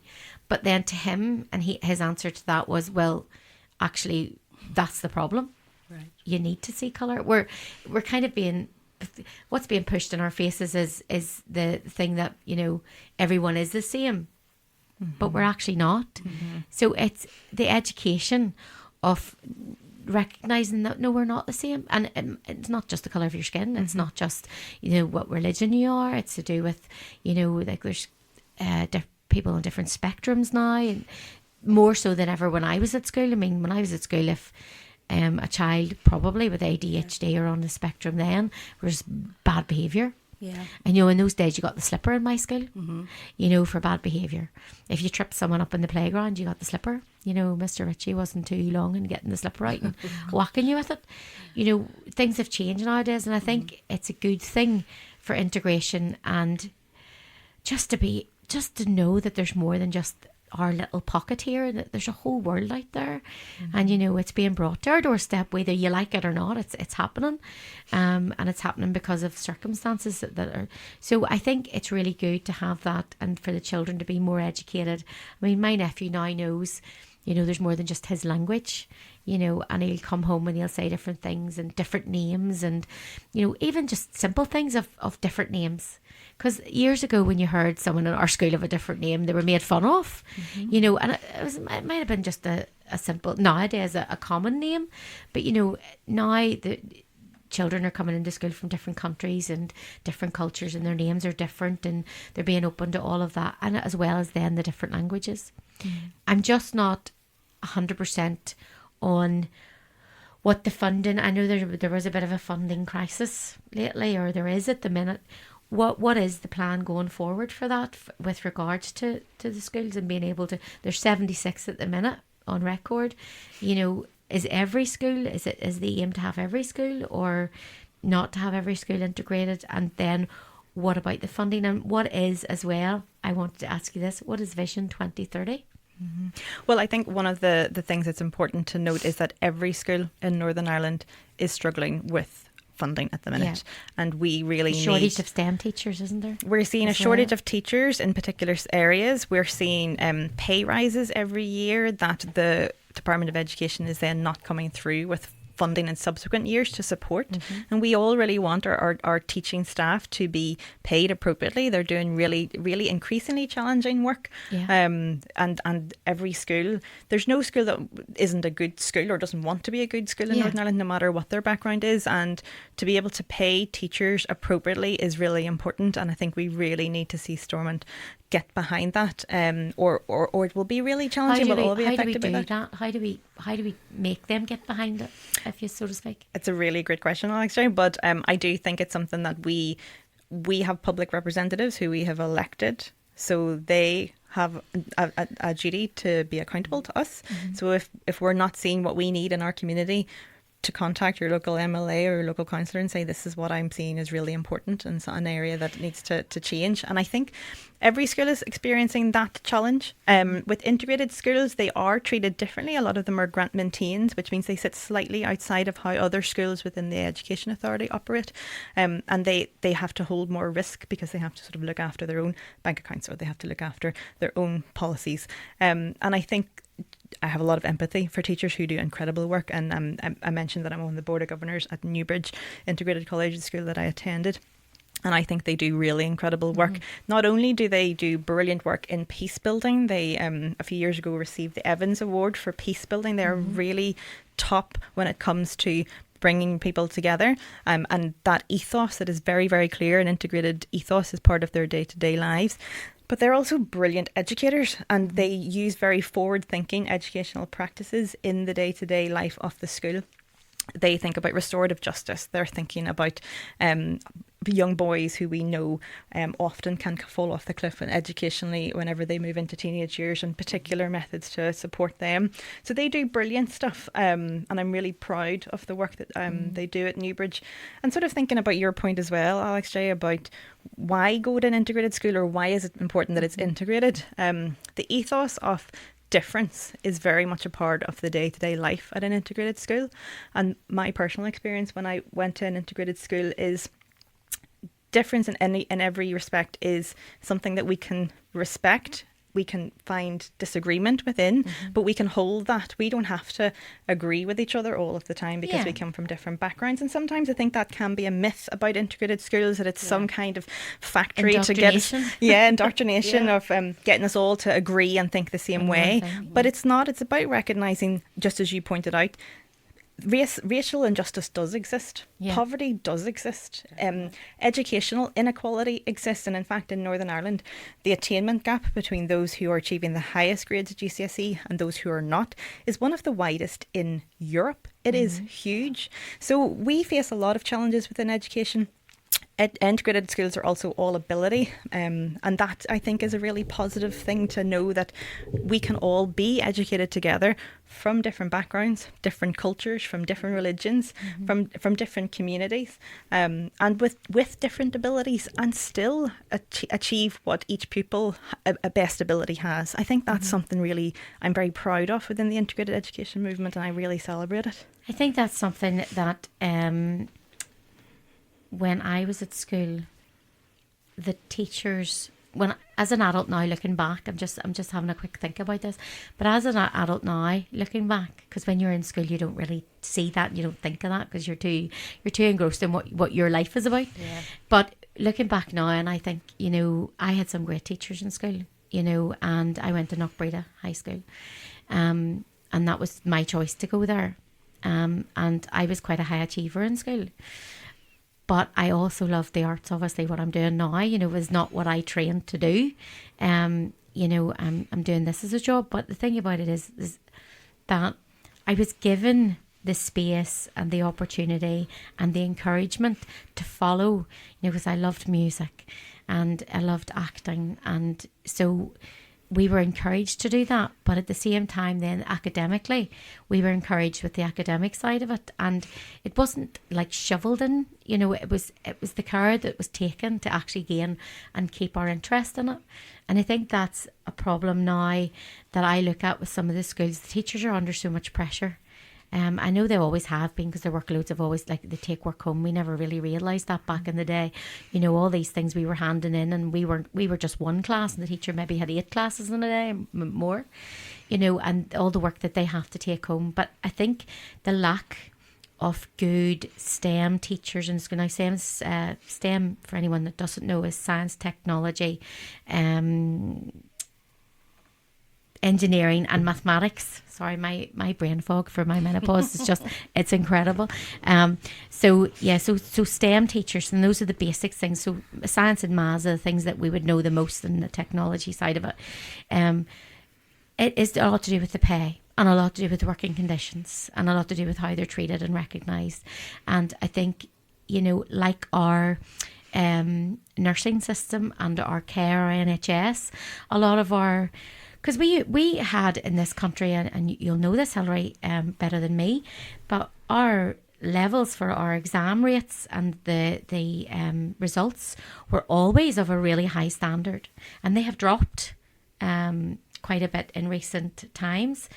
But again, it's not a reflection on the teachers in the schools. It's a reflection on the what they're given and the tools that they're given to work with. And I think, like our health service, a lot of our ones are training up, and they're training up with really great teachers and really great with great skills, but then they're going off somewhere else because they're getting paid better elsewhere.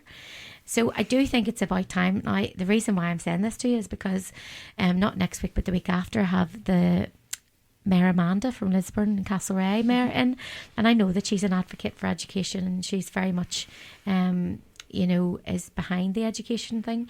So I just want to be able to ask her about that, and about how do we get more money for the education system, and especially for integration for schools, and the ability that they will have then to propel our children forward into, as the years go on. It's something that I'd never thought about. Now I'm thinking about it all the time, simply because you were coming on the show today. Mm-hmm. The other side of it as well is with your the writing. Sorry, remind me of the name of it again. Fighting Words Northern Ireland. Fighting Words. Mm-hmm. Again, they are menopause, brain fog. Fighting Words Northern Ireland. With that, and the schools that you're going into with that, that is something that I feel, we have some great talent in this country. And you mentioned some of them there, but some of them, the writers, and especially now with the filming that's going on in Northern Ireland, it's being used not just for programmes from Northern Ireland, or based on Northern Ireland, but actual film studios are coming here, filmmakers are coming here, American programmes, American movies. We've got the UK movies all coming here to use the studios here, use the landscapes here. The biggest one was Game of Thrones in recent years. But we've got Blue Lights, we've got all the other ones filming here, again involving writers.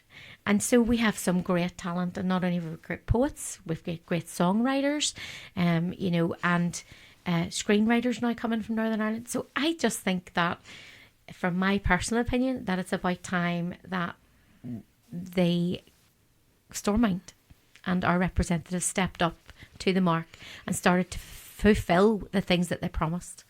And with the charity that you're doing, the writing one, going into schools, it's about funding for that, to get that and get that through to the children in the schools. And it's very important, especially when you see what's going on in our country now, and the fact that it's all opened up.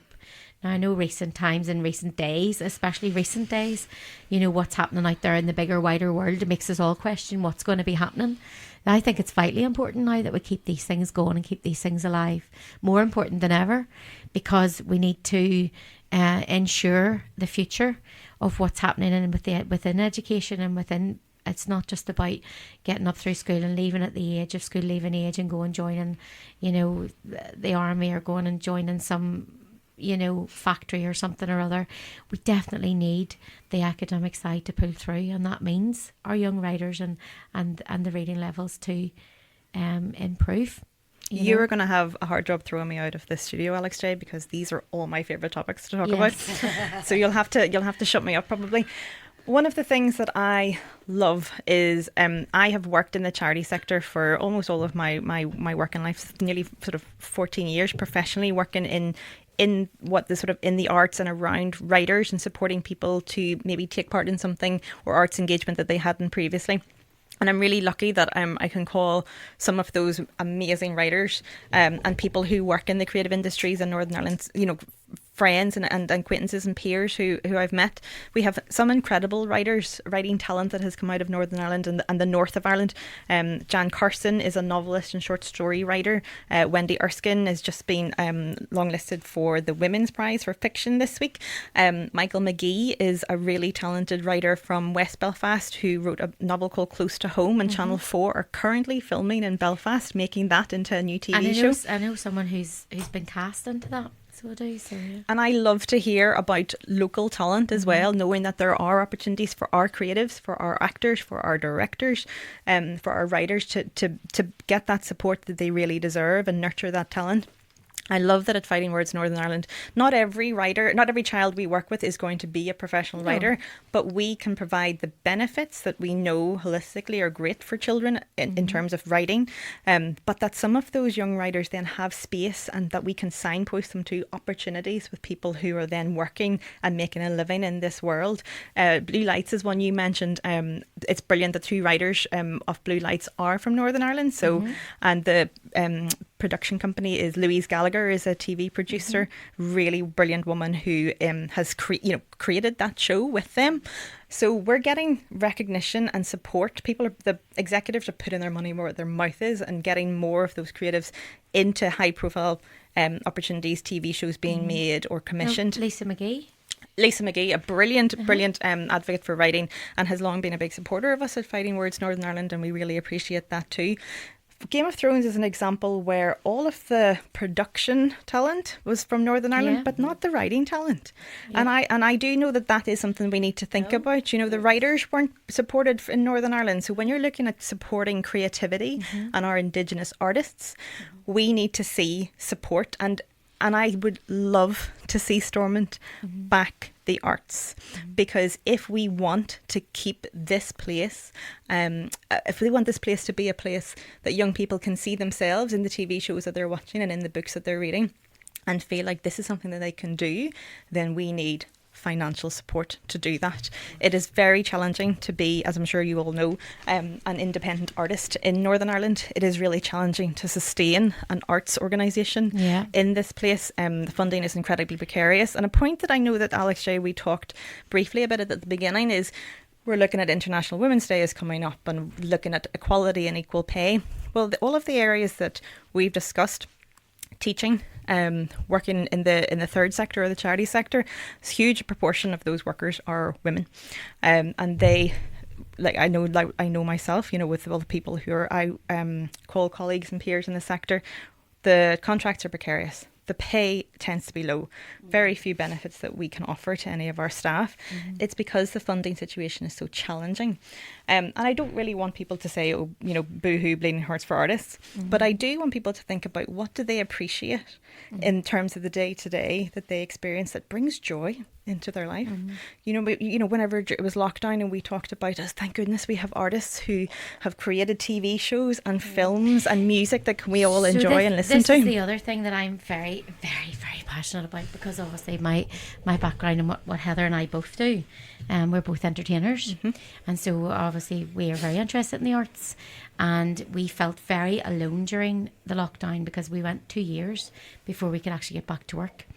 And some of us with no subsidies or anything like that.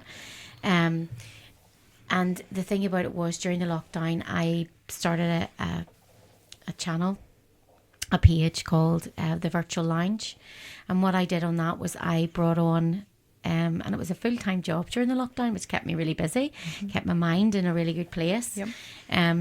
But kindly, a lot of the artists and a lot of performers from Northern Ireland, and actually ones who are originally from Northern Ireland and are, like, one of them was Keith Semple, who now lives in Chicago, all came on and did live shows for me during the lockdown on the Virtual Lounge. We scheduled them every Friday, Saturday, Sunday with 3 acts on each day. And then during the week we had a children's one where children would come on and either sing or read. And we did a musicals day where performers would come on, something that they never do. We would do it in ours because of the type of entertainment we do, but a lot of our singing friends don't ever get the chance to sing songs from musicals and stage or screen. So we did days of that, days of, as I say, reading. We did story days and things like that. It was all just to keep our entertainers' minds active and keep them working. And they could put links up, obviously, to get funded. You could drop in PayPal or whatever. Some of us didn't do that, but some did, and I understand. Because, as I say, it was 2 years without pay. That opened up a whole can of worms for me, because I was coming across people who I'd never even heard of, and then getting to see actually what they were doing. And these are not just singers, actors, performers from all walks of life, all in this country. Some of them obviously are abroad now, and I never would have heard of them or seen. So they've all come from somewhere. They've all had a great education in terms of, I'm not talking even academically, maths and English and stuff, but what I mean is that they've all been encouraged in their school.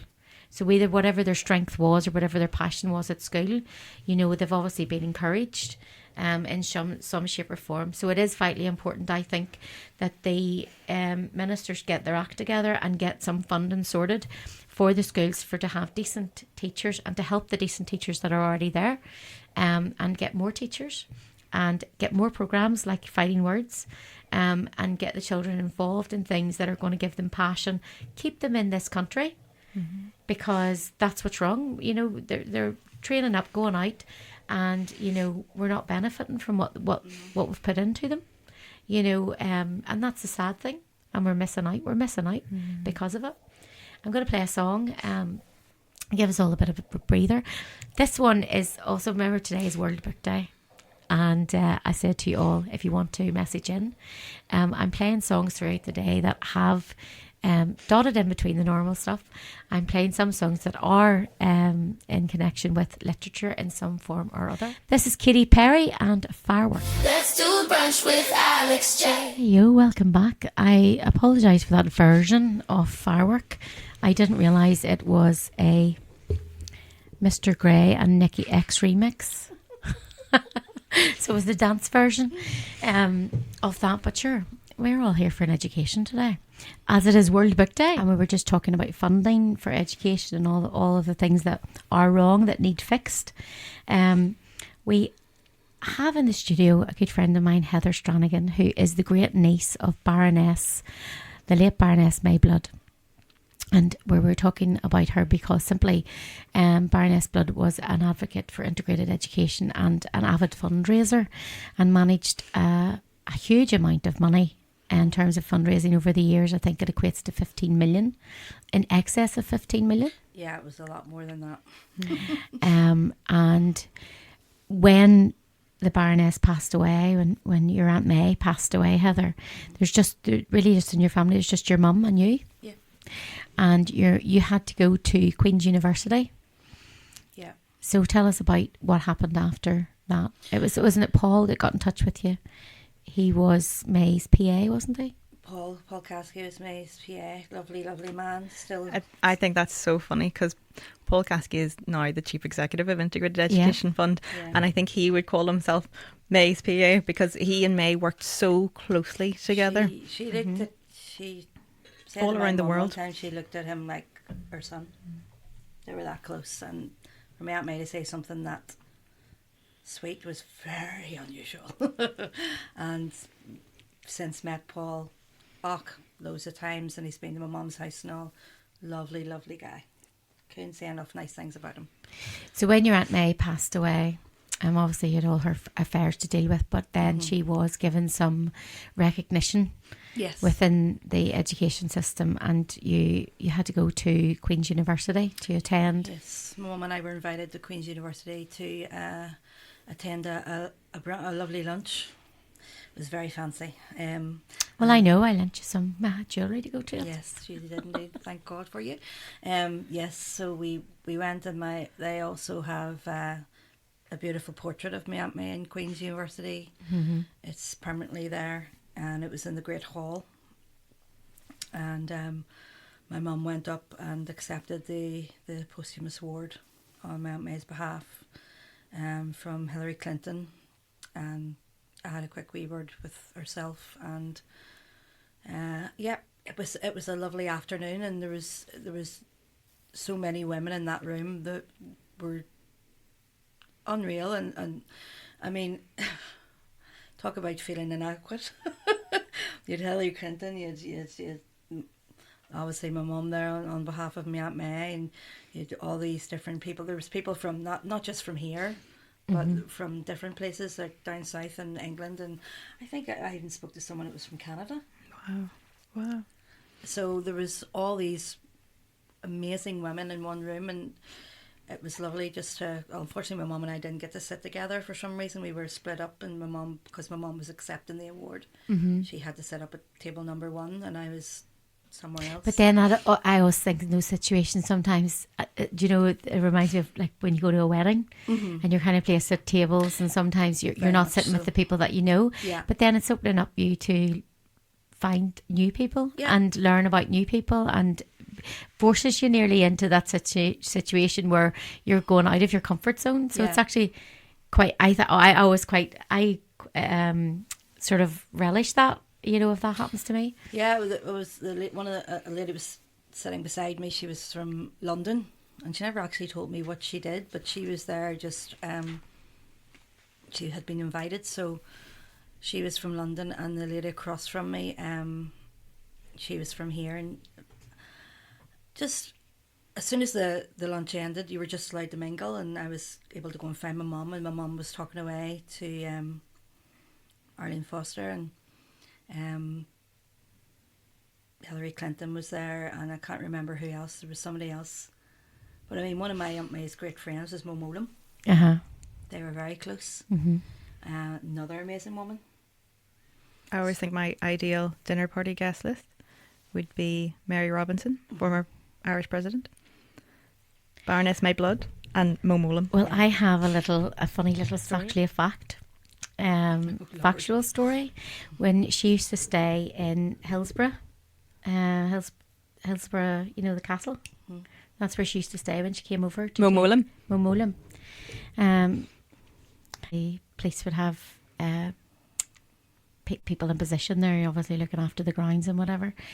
And she used to hang her underwear out the window when she obviously washed it and then hung it out the window to dry on a regular basis. I've done that myself a few times, you know. Done that myself, hang my underwear out the window just to get it to dry. But the poor people in my caravan site sometimes see some sights, I'll tell you. That fresh feeling. Needs must. My underwear, my pants go out in the line. They go, "Oh, do you get a new awning?" No, it's just my knickers. But yes, so she was a formidable character, but a lovely person, because when you really see the work that she did do and the heart she had for the people. Oh, yeah. Now you yourself, Heather, are also a lovely person, and not a lot of people out there will know, but you are a singer. Yes. But you're also a great friend, because I have the luxury of calling you my friend. You're also a great friend. But I just want to touch very, very briefly, and why I appreciate you being here today is because your husband, Eric, who's also a lovely person, Hilary, has recently went through a double transplant. Yes. So he had his kidney and his pancreas. Yeah. And you had to go to Edinburgh for that. We did.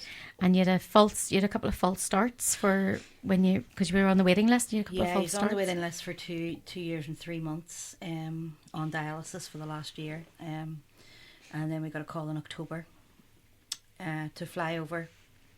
Thankfully in the morning, it was 9 o'clock in the morning. So when we went over, we waited, and the organs just weren't viable. So that it was 50% relief, 50% regret, Disappointment. Yeah. So we came home again the same day, and then we got the call on the at midnight on the 8th of January, and they said, you know, we've an offer for you. And he went, oh my goodness, or words of that, you know, ilk. And we ended up getting ambulance at 4 o'clock in the morning, and it took us to a private airport up beside International, and there was a Learjet waiting on us. Got on the Learjet, and then we were only up in the air 18 minutes. Had to be diverted to Glasgow for some reason, and then they blue lighted us from Glasgow to Edinburgh, and he got the operation that Thursday afternoon at 4 o'clock. Yeah, very scary, but very, very necessary. So And he's doing really well now. he's starting to come round. Yes, he's such a strong person. He's starting to sort of find himself again. It's disrupted everything. It's from everything from his appetite to his ability to walk to the toilet. You know, it's all these facets you don't think about. You know, And me being me, because I've asked you this and you just don't know, because it's one of those things, because he's a man and very rarely talks about his right. personal feelings. But Okay. me being me, Hilary, I'm always about, you know, the mind and how mentally things affect people. And I was thinking about if it were me and I was having, so possibly if you are listening out there and you have had a transplant, you may be able to weigh in on this conversation and actually yes, please do. maybe tell me and share with us. But I always think about how I would feel having someone else's organs in my body.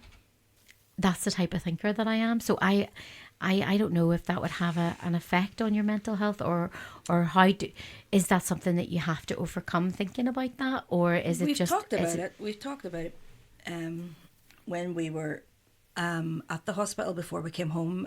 He was there for 10 days, and they said, you know, we do have an opportunity for you, Eric, if you want to write a letter, and we can pass that letter on to the family of the family of the donor.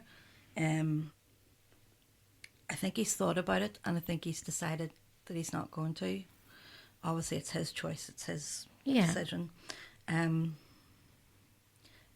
It's one of those subjects where you're thankful for everything that's happened, and you're so appreciative, and that person was a donor. And you know, if you're out there, make sure you fill in that donor form, people, or you know, give consent, which is so important.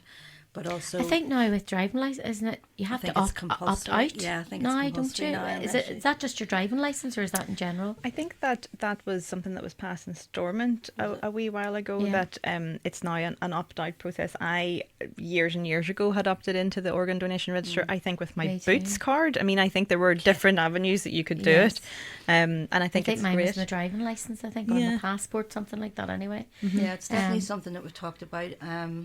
It's one of those things where, you know, you're so thankful, as I said, for it, but then you try not to dwell on perhaps what that person had to go through to.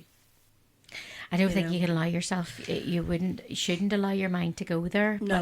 But that's the thing that's always in my head is, what is the thought process? If you've Yeah. had a transplant yourself, what is the thought process of that, and how do you feel actually? And do you think about the fact, you know, that He may do. He doesn't talk about that side of it that much. I don't think he thinks about it that much for that very reason. yeah. I take the cards way out. I pull my hands up. I don't think about it, because I know if I go down that rabbit hole, It is kind of there's no like, answer. you know, There's yeah. no good answer or outcome from it. Yeah, So it is like a rabbit hole, and I'm it's just- kind of one of those things where it's like opening I'm a can of thankful worms. that he's here and he's Yeah. doing okay. It's a real gift of life, isn't it? There is there's a family. Absolutely.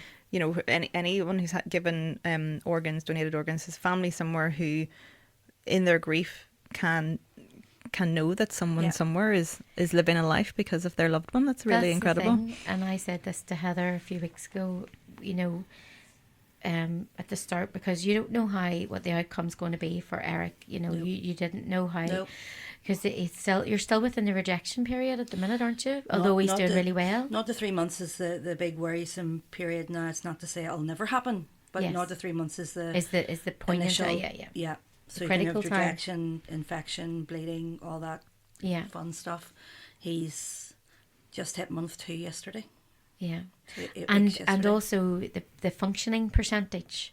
So what did he start off at the function? What was his functioning? Sorry, Okay, percentage. so his kidneys went down to 6%, Yeah, which is terrible. yeah, that's critical. So he ended up, he got very, very sick. He was on dialysis. Yes, he went in to get so there's 2 different kinds of dialysis. There's peritoneal dialysis, which was Eric's on, so that's a tube that comes out of your stomach. There's hemodialysis, which is Blood. your blood. You go in, you have to go to Transfusions. hospital Yeah. for that. The PD that Eric was on, we call PD for short. We had a machine at home, and he went in to get his tube in because the doctor said, you know, you need to start. And while he was getting his tube in, there was someone who came to visit in the same ward that gave us all a sickness. Mm-hmm. And so he went home from having that operation, get his tube in, sick. Yeah. So by the next week, we had to rush into hospital, and that was Christmas week into New Year, and he nearly died. Mm-hmm. So we nearly lost him. So they had to put him on emergency dialysis while he was in hospital. So that was Christmas 2025. Mm-hmm. So he's been on home dialysis this whole year. He's had a few setbacks. He's had to have his tube removed once, which had stopped working, and put in the other side. So he's had quite a few operations. This was his last resort. This was the last time. Yeah. So And then you got the call. well, if they were talking about bringing him in to map his arm, which means they're thinking about starting him on hemodialysis, which means you have to go to the hospital 3 or 4 days a week. You have basically no life. From what I've been told, I may be wrong. Please correct me if I'm wrong, but it's very time consuming. So this was Eric's last chance at having it at home. So when we got that call, Eric had just hooked himself up the machine that night. It was midnight on a Wednesday night. His phone rang. It was a mobile number, and he wasn't going to answer it. He's like, "Who the heck's ringing me at this time of night?" He answered it. It was Scottish voice. As soon as it was a Scottish voice, he was like, "Oh my goodness!" And that was the whole start of it. But yeah, he's not doing too bad. He's still a bit weak. And When you say he's not doing too bad, he got his results from his functioning tests. so he and goes every week. They were up to... Yep, he goes every week and gets his bloods done. He'll be on immunosuppressant drugs for the rest of his life because his body will never see these two organs as part of him, so it'll actively try and attack them. So he has to stay on these drugs the rest of his life, so that won't happen. So the kidney that he got put in, this is another amazing thing. I don't know if you knew that. When they do a transplant, they don't take anything out. So your organs are left in. So Eric has 3 kidneys and 2 pancreas. Wow, I never knew that. I only learned that last May. Yeah. I met a girl who had a kidney transplant, and she's amazing. But yeah, she has 3 kidneys. Yeah, it's crazy. It's crazy when you think But about it. it's functioning now. It's 41%. You're telling me today. His function as of Monday there was up to 43%. 43, and hopefully it'll keep increasing. They can't give us a sort of average because everyone's different. Yeah. It'll never be 100%. No. But even this function of 43%, Eric hasn't had that kidney function for about 4 or 5 years. Yeah. And you can function on that Yeah. and have a normal, healthy life. And Eric's, just to touch on how this can happen, Eric's diabetic. Eric's diabetic was diagnosed the 1st of June 2000, which resulted in a 2-week hospital stay where he was diagnosed with type 1 diabetes.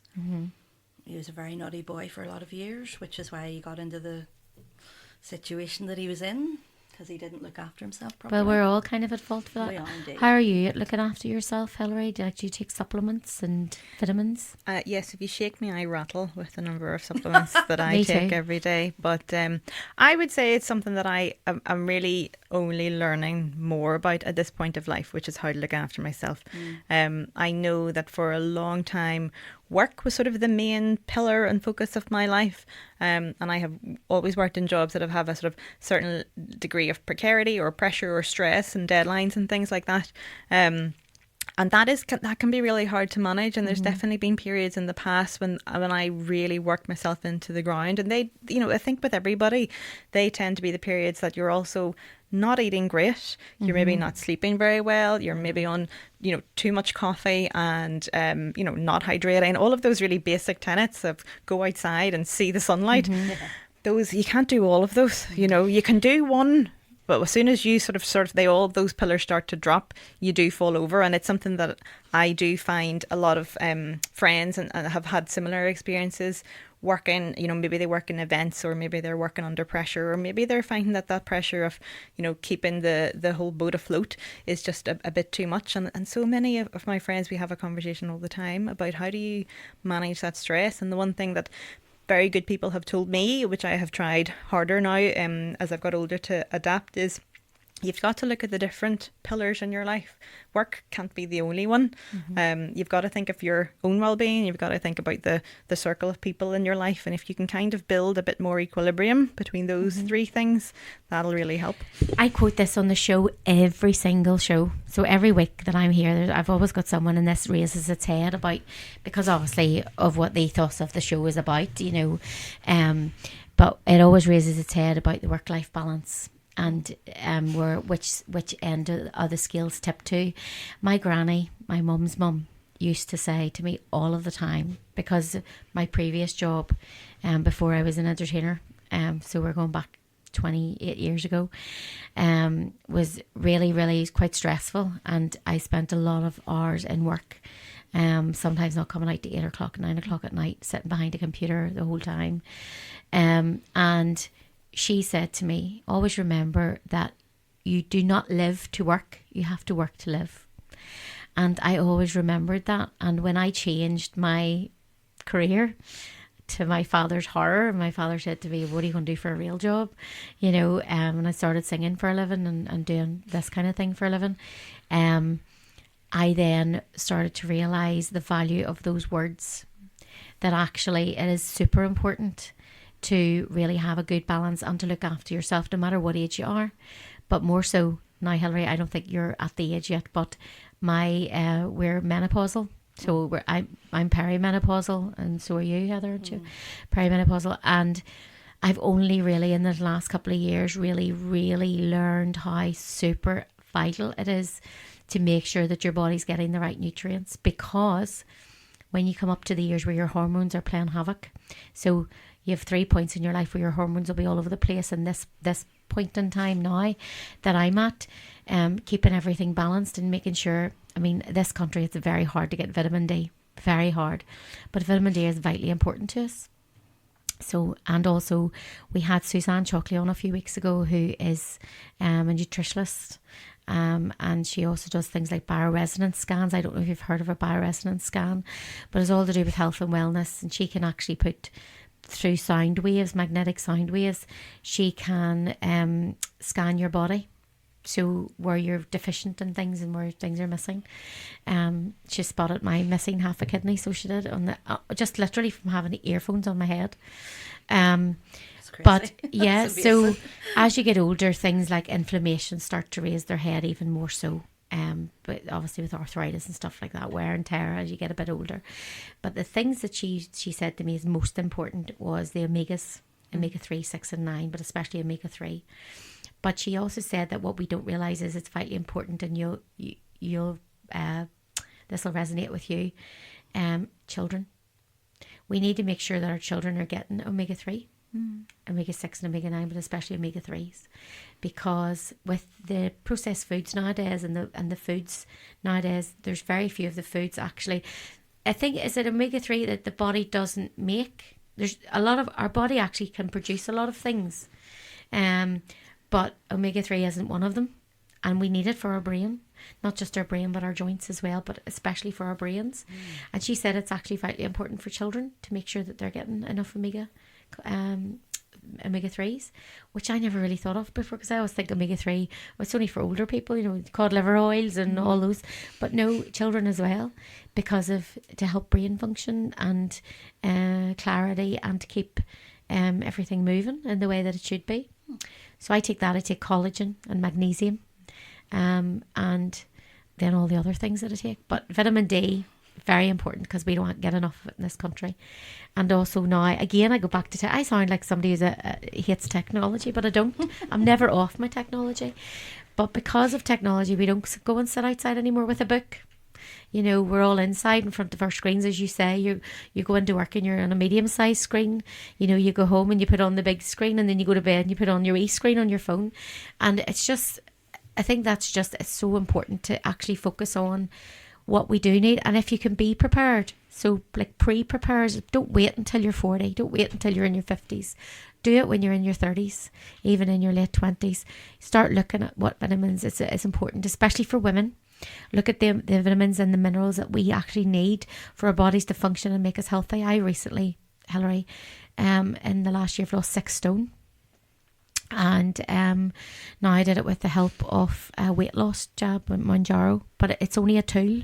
You still have to calorie count, so you have to be in a calorie deficit. You have to really watch what your proteins and your nutrients all are, and it's only really with that coupled alongside with the menopause stuff that I've been learning is so important for our brains, because you know that old saying, if you don't use it you lose it. Well, it's actually true. If you don't use it you lose it. So it is important, and I try and tell the listeners every week, make sure that you're getting the right nutrients and you're eating properly, because I never realised before what I was actually doing to myself, and the types of food that I was eating wasn't good for me, you know. And it didn't have to be takeaways or anything like that, but literally foods that are really highly processed that we don't realise, you know, even buying a packet of ham, you know, from the shop to put into a sandwich, it's highly processed food. You know, and you will have realised this because of Eric, Heather, salt content in foods. Yeah. You know. So when his kidneys got really bad, he was told to cut out salt and use pepper as a Seasoning. substitute. Yeah. It shocked me how good he was at it. Yeah. Because he was like me, he's a real salt lover. We put salt on everything, you know, it goes without saying. He was so good at it, even to this day. He takes less salt. Now, he does take a wee bit now, but not compared to what he used to. It's been so How are good. you coping with the old menopause stuff? Oh, my Lord. You don't have another 2 hours show to go. No. No. I mean, your Um, brain fog was really something that was... And you've Yeah. recently started a course of treatment. I've so started, you've been on the yeah. hormones. Yeah, just the last 2 weeks. How are you finding it? Because it does take time for those actually to start Yeah. feeling like they're doing anything. Yeah, I'm giving it time. Just really weird stuff like you were saying there. My elbows are sore, Yeah. my knees are sore, and I'm like, what the heck? What is that about? And the weirdest one ever is going to sound so stupid, so please don't judge me, anyone. When I lie down to sleep at night, my ears are sore. Yeah. Now, I don't know if that's a menopause thing. I don't I think know. there's a whole lot more to it than what we actually realise. But I I mean, find it really hard to sleep the last clatter of weeks because it feels like my ears are aching, and not my earlobes, the top of my ears. yeah. The where the cartilage is. It's a bit weird, isn't it? It's so weird. But you suffered badly with the brain. See, a lot of people think, Hilary, that menopause, I don't know how well read you are in menopause or how, if you know much about it, but a lot of people think menopause, or especially back in the day, it was all mood swings and hot sweats. But there's so much more. It's so complex. Oh, it really There's is. so much more to it than really is. just that. And I think that's what I'm trying to do, is put together some kind of a toolkit on this show. In conjunction with the show, is pull together this toolkit so that we can roll it out into organisations and workplaces, talk more about the menopause, talk more about women's issues, as well as other things, but mainly a lot of it's to do with the menopause, to bring awareness, because not only are the people, so in workplaces, women are really suffering with, if they're suffering with the menopause, they're going in and they've got brain fog. They're not functioning at the level they would have functioned at before, which means is they're being called into offices and said, you know, your work level has dropped and blah, blah. And a lot of them don't know that this is actually happening to them themselves, to be able to say, actually, I'm perimenopausal, and a lot of things are happening right now. It's chemical imbalance. Yes, and this is why, you know, my work level has dropped. Now, not everyone will suffer with that, but it is something that I have become really increasingly aware of this last 5-6 years. But then all of the other things that it comes along with too. Now, some people don't even realise they've went through the menopause, and they're the fortunate ones because they have no side effects, no nothing. There are some very mild, which again is great, and then there are other ones who it can be quite aggressive. And those are the people that you need to reach out to, that we need to reach and say, look, it's not just mood swings and hot sweats. You know, you can suffer from joint pain. You can suffer with really bad skin irritation. You can suffer with the brain fog and depression. Insomnia is crazy. Insomnia, and then insomnia brings on things like depression and low moods and things like that. So that's why I feel it's important to put together this toolbox to give companies and organisations these tools to help the people that are working under them, with them, and even their work colleagues, to give them the information. So it's not a taboo subject. It's not something that's patronising when a man turns around and says, oh, she's going through the change, you know, because that's something that really for a long time was something that was to be ashamed of, you know, or, oh, you're crazy, you know, because we have a joke on the show, and I say it week after week as well, like, for years, I look back now in my teenage years, and a running joke in our house was my mum was mad. My mum was off her rocker. But actually my mum was going through the menopause, God love her, and we didn't realise that because we didn't know, because we were never told. And she was never told what to expect or what can happen, you know. So I think it's kind of making sure that the information's out there and that we're constantly talking about it. I don't want to be someone that just constantly rams things down people's throats about menopause, because it's not, and it's because it is not by no means the end of the world. It's actually, for me, it's come with a little freedom. You know, I sort of menopausal, and I sort of now, that's my get out of jail free card, I want to say. But I've suddenly taken on this attitude as I don't really care anymore about what people think about me. Whereas when I was younger, it was all about what other people thought about me. And now, because I'm over 50 and I'm menopausal, I'm going, I don't care, I'll just be myself. And actually it's working for me. It works. It's a good combination, you know.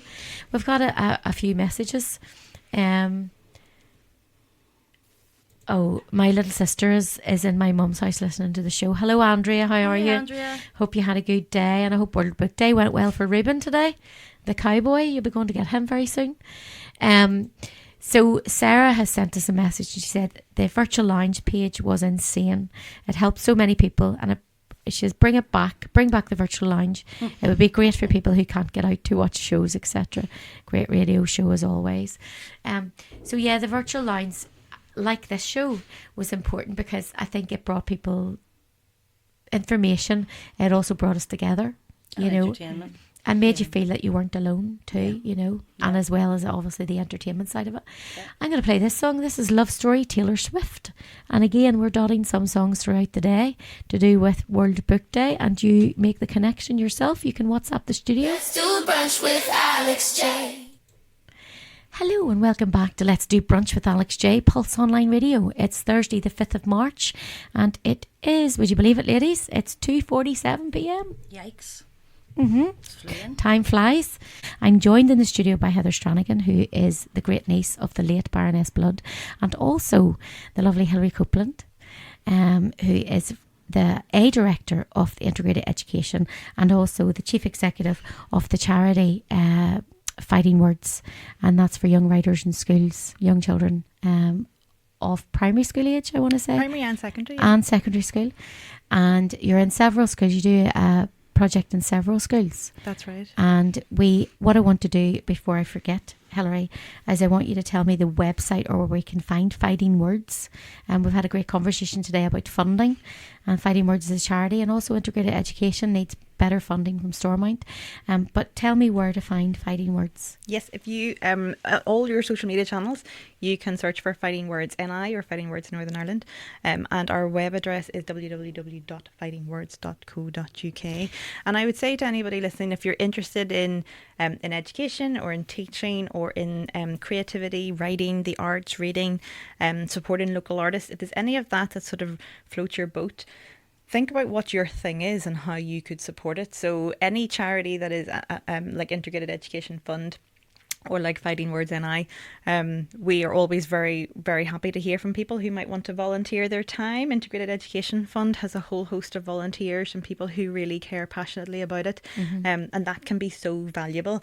Donating money is also something that's really valuable to any charity, but I think also, in addition to that, going out and advocating for the thing you're passionate about. If it's a young person in your family who's really creative or needs some additional support at school, go and talk to your counsellors or to your local MLA and say, do you know what?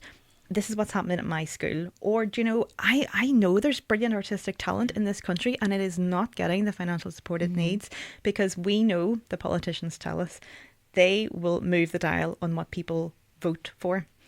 And what we hear is that they don't really listen to anything about the arts if people don't tell them it'll make a difference to how they vote. I kind of feel the arts has and especially recently, that's, you know, more in the forefront of my mind, but I kind of feel the arts is kind of put on the back bench quite a lot. You know, there's not, and the arts isn't just we were talking about during lockdown there. The arts isn't just about singing, music, and things like that. We're talking about literature. We're talking about the writing culture and those talents as well. It includes script writers, you know, people who write the scripts for movies, as well as, you know, authors of books. And we were saying about the talent in this country, you know, we've got the Lisa McGee's, and we've got, you know, the ones, the name of the Blue Lights people have went out of my head, but we've got Blue Lights and all here. We're all filmed here, you know, and we also have, we were talking about the Game of Thrones series that was all filmed in Northern Ireland,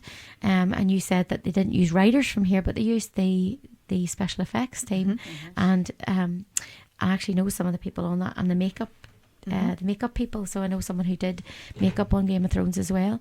So it is about time that we got more recognition for our arts here in Northern Ireland. So fightingwords.co.uk, That's it. is where you will find the website. Hilary, I have to thank you so much for coming in today. It was a real pleasure to have you. A real pleasure to be in and to be here with Heather as well. Yes. And the connection, you know, between, obviously because Heather's aunt, great Aunt May, was an advocate for integrated education and a great fundraiser, as we've learned today, and a great inspiration to many people, including yourself, Hilary. That's right. And to think about all those years ago, you know, when you were in an integrated school, and now look where you are now, you know. I always love to ask my guests, Hilary, what do you do besides what you do for your job? But so when Hilary's at home, you know, or when Hilary's got free time or off for a week, what is it you like to do? So we touched earlier in the show about the things you have to try and find about yourself that aren't just your work. And someone like me who has been very work orientated, I've had to sort of really deliberately put in practice some things. So I've just recently moved back to the countryside, and I'm trying to make a point of getting outside and seeing a bit of sunlight or daylight before I maybe open the laptop or start work. So I'm trying to do a little bit of a walk every morning. Not been great in this most recent weather with 50 odd days of rain that we've had, but learning to walk in the rain is just, you know, the what you've got to do. You and I both love a Sunday paper. I really love reading all the magazine supplements. Try my hand at the crossword. It might take me the whole week to do it. I love crosswords. Yeah. I love crosswords. Yeah, so I can't do the cryptic. My dad's brilliant at the cryptic, but my brain is still... My mum's really good at those. Still working on it. This puzzle to undo. Yeah. And things that I've really enjoyed sort of over the winter, I've got really into sort of murder mysteries. So I watch a lot of TV drama that's set, you know, historical dramas that are set in the past. Have you ever done a murder mystery night out? I haven't, but my friend Jan and I always talk about booking into an Agatha Christie weekend, and we'd love to do that. So I'd love to do that, but now I'd love to do the actual weekend thing where you book in and you stay, and it's the whole building's taken over by the team. But our friend, actually a girl we sing with, Kat, who's also been on the show, Kat, she's a dance teacher and a vocal coach as well, but she's great in the art. She's been on TV. She was on the TV programme about, it was called London Irish. I don't know if you've ever seen it on Channel 4. Which is written by Lisa McGee. So Kat was the wayward girl in that one. Totally a contradiction to how she actually is. Yep. But it's her birthday. I digress. But it's her birthday, and the theme of her birthday is 1920s, and we're doing a murder mystery. That would be so good. Yeah, so I think all the invitations, we got our invitations, and we're all thinking about our costumes. And so, yeah, I love the idea of a good... My sister, if she's listening still, my sister, she would love that too, you know, something like that. So I think you need to put that on a wee list and actually do it this summer. Yep. Book it for yourself, Hilary, and then you can tell me what it was like, and then I'll book it, and I'll go as well. I couldn't think of anything worse than an escape room, to be honest with you. My friend actually suggested, we were doing a group activity, and they suggested an escape room, and I said I actually couldn't think of anything worse. I haven't been on a cruise, believe it or not, simply for that reason, is once I get out into the open water. And I know we all go up in the air. Like I've had a 36-hour trip on planes, you know, but I feel like going out onto a ship in the middle of the ocean And I've done a 24-hour sailing now, saying that, and I was fine. But I think any longer than that, I sort of, and it's just a mental thing. In my head, I would feel stranded. I would feel, well, what happened? Something happened. I couldn't get off the ship, you know. And I think things like COVID and outbreaks and disasters, that always in my head. So I always think, imagine if I was on that ship when COVID broke out and you couldn't get off. You know, you couldn't go home. Yeah, this is what happens to me, and it actually happens to me even more so now that I'm of a certain age. I think, you know. See, this is where it gets you when you have insomnia, and you're lying there. Oh, I go down lots of rabbit holes. Oh my word, the tangents you go off in are crazy. You know, especially Hilary, for you coming on, I've been doing a bit of research on obviously different things, and then I see something, and then next thing is I go on, because that's opened up another wormhole, and I go down that wormhole, then and the thing that I end up on is so far removed from the thing that I started out on. Yeah, it's just crazy. And then it's 5 o'clock in the morning when I look at the clock. So murder mysteries, do you do any kind of sports, like do you like to swim or anything like that? Or I am, I mean, that's why I would be joining you on dry land, because I also would not enjoy going on a cruise, because I can't really swim. Oh, I love swimming. I sort of come from a family of landlocked humans, and we never really quite made it in swimming lessons at school. I was always put in, I think in the 90s they called it the strugglers group. They would not say that now. It's not going to help anyone's confidence, but no, swimming's not my bag, but I do enjoy being out in fields, forests, by the sea. Good walk out there helps me. Lovely. I have myself and one of the girls was on last week, we have a caravan down in the Ards Peninsula, and my wife, I was on the show last week talking about our caravan, and we were saying about, oh, we love the caravan, we're right on the beach. I got home, my wife said, you never leave the caravan when you go down. What do you know about the caravan? Because you don't leave it, which is true. Which is true. You know, I go down there and I just I close the door, and the hermit. Yeah, as soon as I get, because you kind of feel like you've left everything behind. You know, and my phone as well. The only time I use my phone or my iPad is to schedule stuff for work. You know, and it's like on holiday. People find this hard to believe, but on holiday I literally can put my phone in the drawer and it doesn't come out. I check it once a day just for emergencies and obviously work purposes. But I love just to put my phone away. And so when I hit the steps of the decking, it's nearly like a big weight lifts off your shoulder. You feel so far removed. That means that's your happy place. Well, that's and it is, and that's what we call it, our happy place. You know, so it's lovely to have somewhere like that that's literally, you know, well, it's 50 minutes drive from home, but literally down the road that we can go and yet feel like we're so far removed. You know, we love the kayaking and things like that. You're not so keen on the water, sure you're not? No. No. Well, listen, ladies. Really, yeah, I'd be the same. Wouldn't like to be out in a boat in the middle of nowhere. No, thank you. I want to once again thank you both for coming in. We're Thank at the end of the show. I can't believe the time is just flowing in. The conversation was great. Thank you for all the information, Hilary, that you've shared today. So fightingwords.co.uk, and also go online and have a look at integrated education.